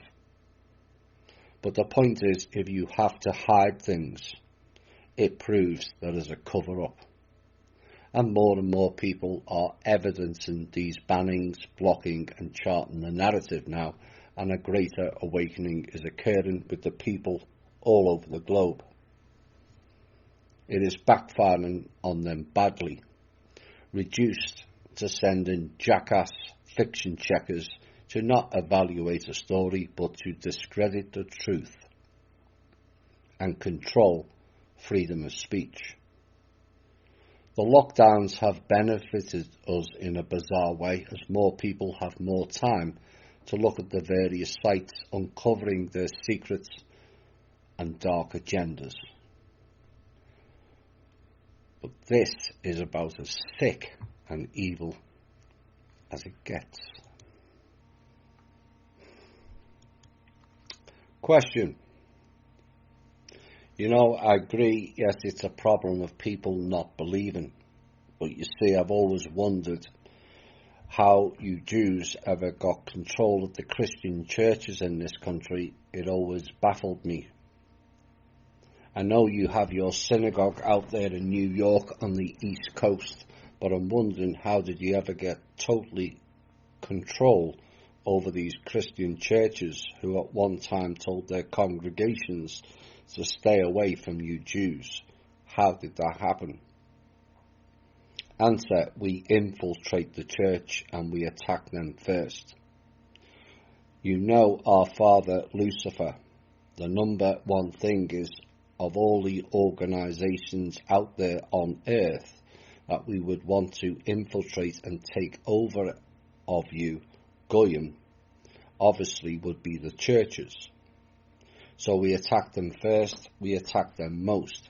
We infiltrated the Catholic Church right from the beginning. Why do you think the popes and all the cardinals and bishops wear yarmulke, Jewish religious covers on their head? The white race never figures this out. So then we took all of your books that have all the scriptures in there and we burned them. We then wrote them in Latin so that you couldn't understand them. But we understood Latin because we are Jews and we are smart and we are educated. Latin is the reptilian language. The fact that they understood it reveals their identity. Now you know why I call them the Hebrew Anunnaki. He went on, but you Goyim out there, you never teach yourself. You don't self-teach.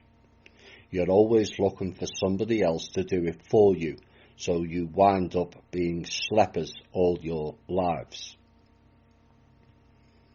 Now, schlepper means a labourer, and this is how they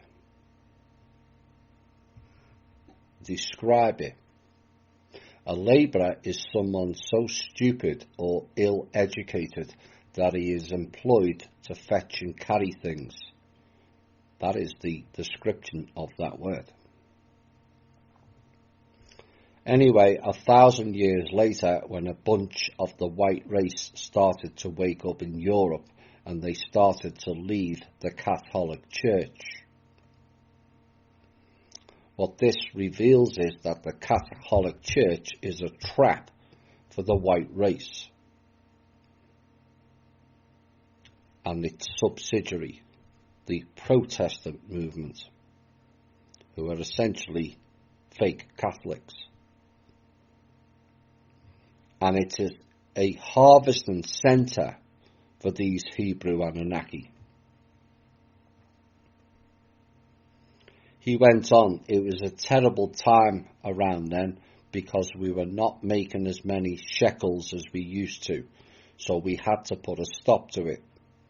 So the kings that we had in our hip pocket, hello King John, Magna Carta, just like the politicians in Washington DC today, we paid them off to get you all to be declared heretics, so that they would crucify you and kill you. Plan B, we formed the Jesuits. Same people, same group, like I've said all along, to infiltrate all the Protestant churches. But there was too many of you and the West was opening up. When the Jews opened up in New York and Rio and everybody started going west to the Americas, so we had to come up with the plan B, and the plan B was we formed the Jesuits.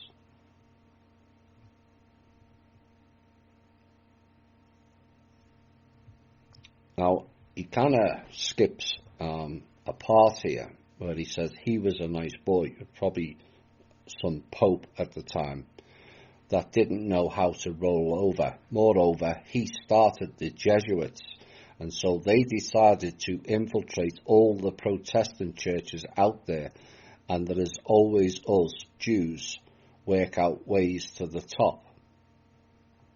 Then we take over the money line, the shekel line, the most important line, the lifeline, the gold, and so we took that over.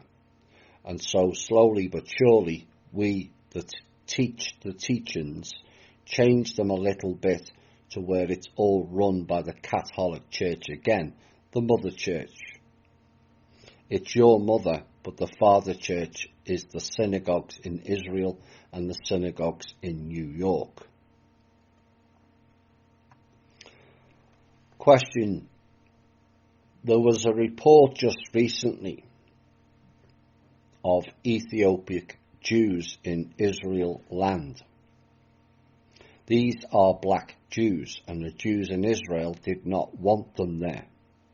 And the Ethiopian, the black Jews, said, "Oh no, we're Jews, we belong here too." Well, how does this sound to these black Jews and the Jews over in Israel didn't want them? Were they kind of like a disgrace or what?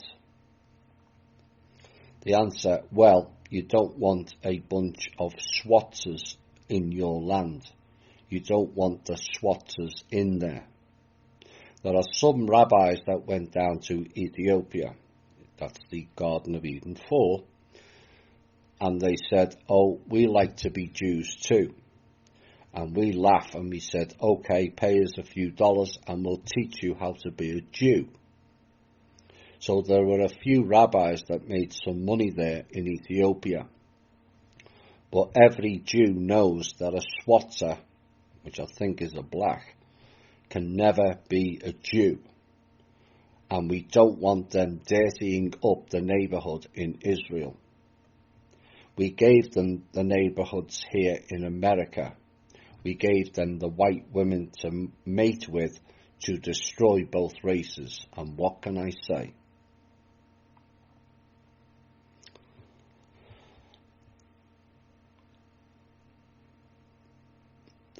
Next question is, as the interview was running out of time, but the interviewer said, I want to get into this because you and I are at war. The war actually is between the children of the white race, the children of Seth, and the children of Cain, which you are. We know that this is being written in Aramaic and in all the ancient texts. You know this as well as I, that only one race is going to survive on the face of this earth, and you know it's the white race. Answer, well, that's what your book says. Our book, the Talmud, says we're going to rule and we're going to have a world of our own, and we're going to go out into space and we're going to have a war with your father and we're going to win this time. Question. But until then, the masses continue to awaken in many aspects in this country and white Europe. You know all of the Rothschilds banks control the white nations and have perverted the nation. But it amazes me how you have penetrated into federal agencies like the FBI and the NSA, and how you have all these blockers and protectors in that. Answer. It's very easy to take over a government when you are a bank, because the government has to borrow money from a bank. And once they borrow money, as it says even in your books, as it says in ours, who borrows is a slave to the lender. And so this government here in America is a slave to the Federal Reserve System, which is Rothschild's bank, now Black Sun, courtesy of certain funding. But the few of us, other Jews, make a few shekels off of it. The politicians we put in charge, they all take bribes. They are all a bunch of perverts. They like to drink and they like to take the drugs. And they like to do the fagalo things with fagalos. Fagalos is linked to homosexuality and transsexuals.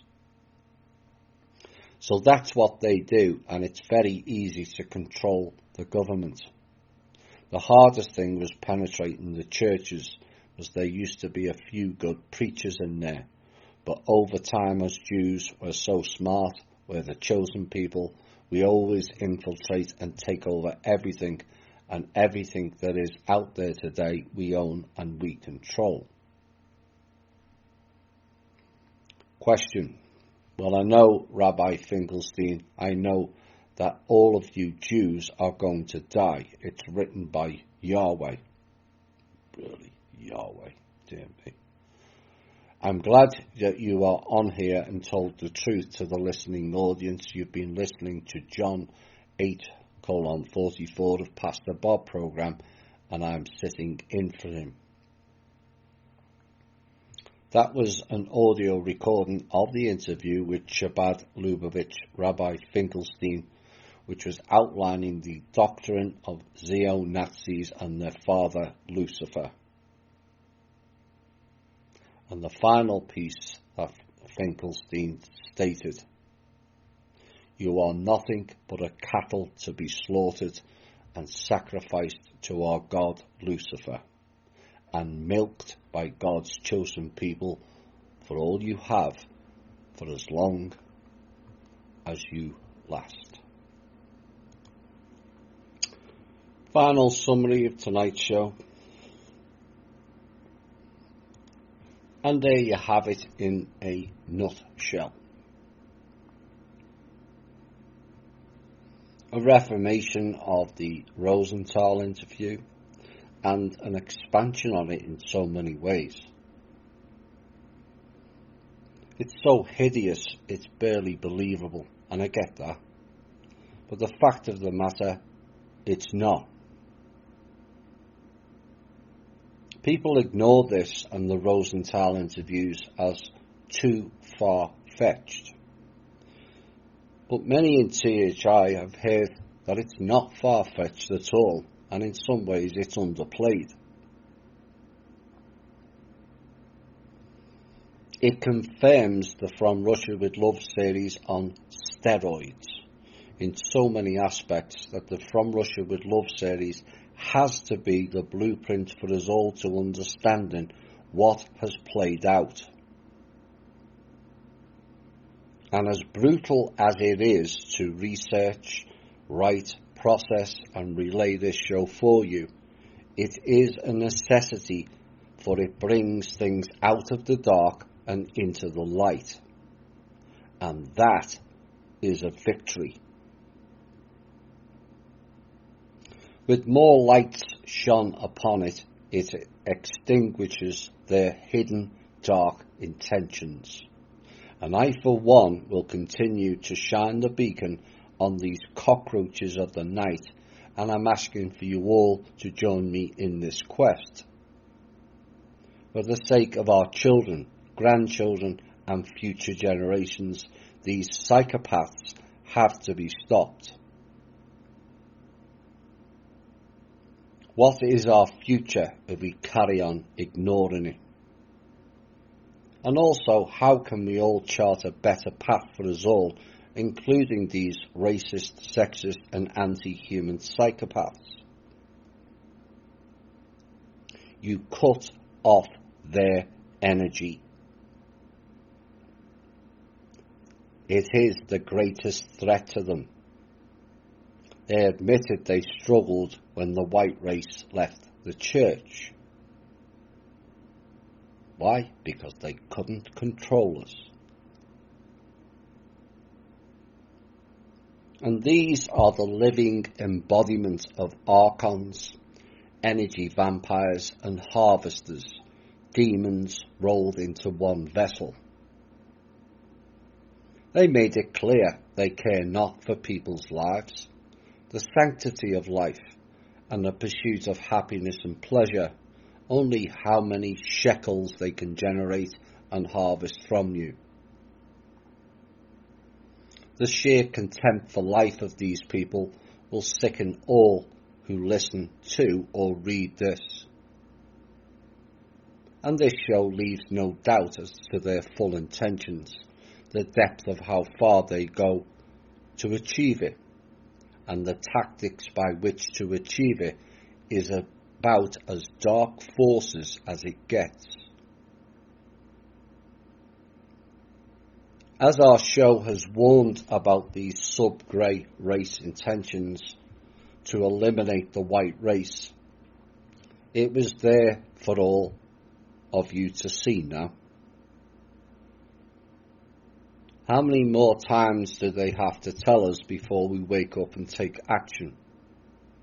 How many more of the white race must die before ignorant people see an extinction on the horizon? The answer is within this century. Unless people wake up and take direct action to protect their race. Ignore the white supremacy, Nazi, Aryan and anti-Semitic vibes and labels. All of those were created to deflect away from the real problem and who was causing it. They cry racism at every opportunity, yet have you ever heard as much racism than what is contained in the Talmud, this interview and Rosenthal's? Schleppers, Schwartzers, Goyim, all racist and demeaning terms, yet curiously no one ever dares to bring it up, and that has to stop. The world owes Jews and Jewry nothing. These sub-greys masquerading as Jews but are not owe the world and every race everything. Revelling in butchering children to fulfill their Passover ritual, slaughtering children to put in our food for their own sick and twisted amusement and to make some shekels. They have used and abused every race, including the Jewish people, and it's high time these psychopaths of the highest evil are returned to source pronto. Their prayer and scripture books need to be set up in museums to warn future generations of the sheer evil these people possess. The rest of their books should be burned in a reverse ritual sacrifice, not of people or children like them, but their books and trinkets of the death cult.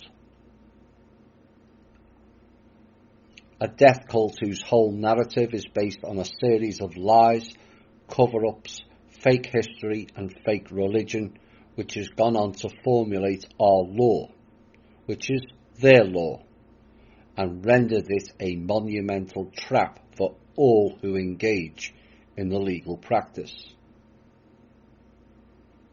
If Jewish people are offended by this show, you are part of the problem. You get it? You've been corralled into victimhood thinking, and thou must not criticise the Jews because of some alleged event 80 years ago whose narrative has more holes in it than a Swiss cheese. It will not bring the Jewish people back who died in those camps. It will not bring the 70 to 90 million Russians back either.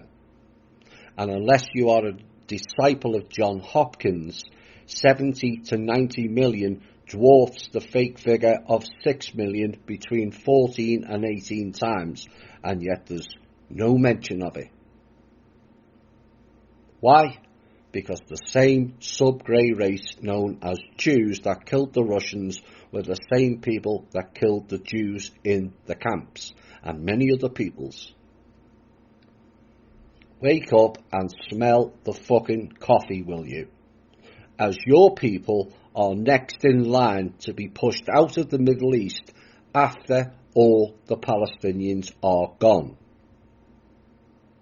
Fact.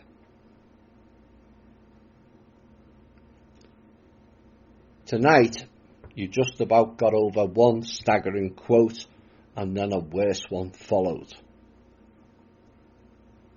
All stated so matter-of-factly, like they are discussing the virtues of whether to have a salad with a dinner. We must show backbone against what should be reminded is a very few people. They are the few, and fight back. They are the psychotic blocks to end this nightmare now. And if ever there was an endorsement of the TPC and THI, this show is it. If ever there was a need or desire to expand it, this was it. The memes of the TPC are the counteraction against these harvesters. Need not greed. They revel in their greed and revel when others display it, so they can harvest them at a later date. Greed gives them what they want, interest payments. Karen and Sharon, they have clearly shown they do not care one iota, but we can. And that counteracts their old programs of everyone for themselves and not caring who suffers. By caring, we also light up our beacons. They don't like that either. By sharing with each other is another counteraction to non-sharing. Sharing makes the forward clockwise motion. Non-sharing adds to the anti-clockwise harvesting culture they so desire. Cooperative. Now that is a lesson we can learn from the dark. They work together. We have worked separate. They prospered, we failed and flailed. Competitive and comparative plays into their hands again, as people fighting each other to have the most this or the best that. All of that is another way to prize your hard-earned money away from you. We have said we must create our own businesses and be self-sustaining. that is hampering their progress also. Everything kept in-house, not House of Orange, Rothschilds or Winders, the house of the people. That shuts the harvesters out. We have said we would like to have our own schools. They told you in this interview what they use our children and schools for, so we must create our own, and that stops them as well. We have said we would like to grow our own food. Again, the reasons why was obvious in this show. The TBC was not designed in a way, or it was designed in a way, to not copy or replicate the old system they created for us. It is to provide a platform and blueprint for a better way for all of humanity that are willing to make the change.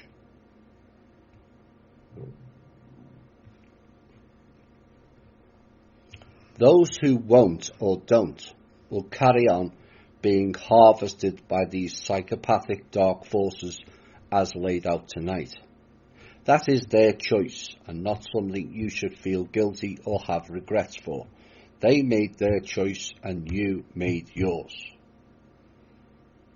The focus is on what we gain, not what we lost. Like the 4400 show. If we have 4400 going forward as a new adult version of humanity, it's a massive leap forward, not a loss in overview. Humanity 1, dark forces 0. Eventually, it will be humanity 1 and 1 with the 1 again, and not a straight binary win. This has been the Truth, Honour and Integrity Show. My name is Thomas Williams.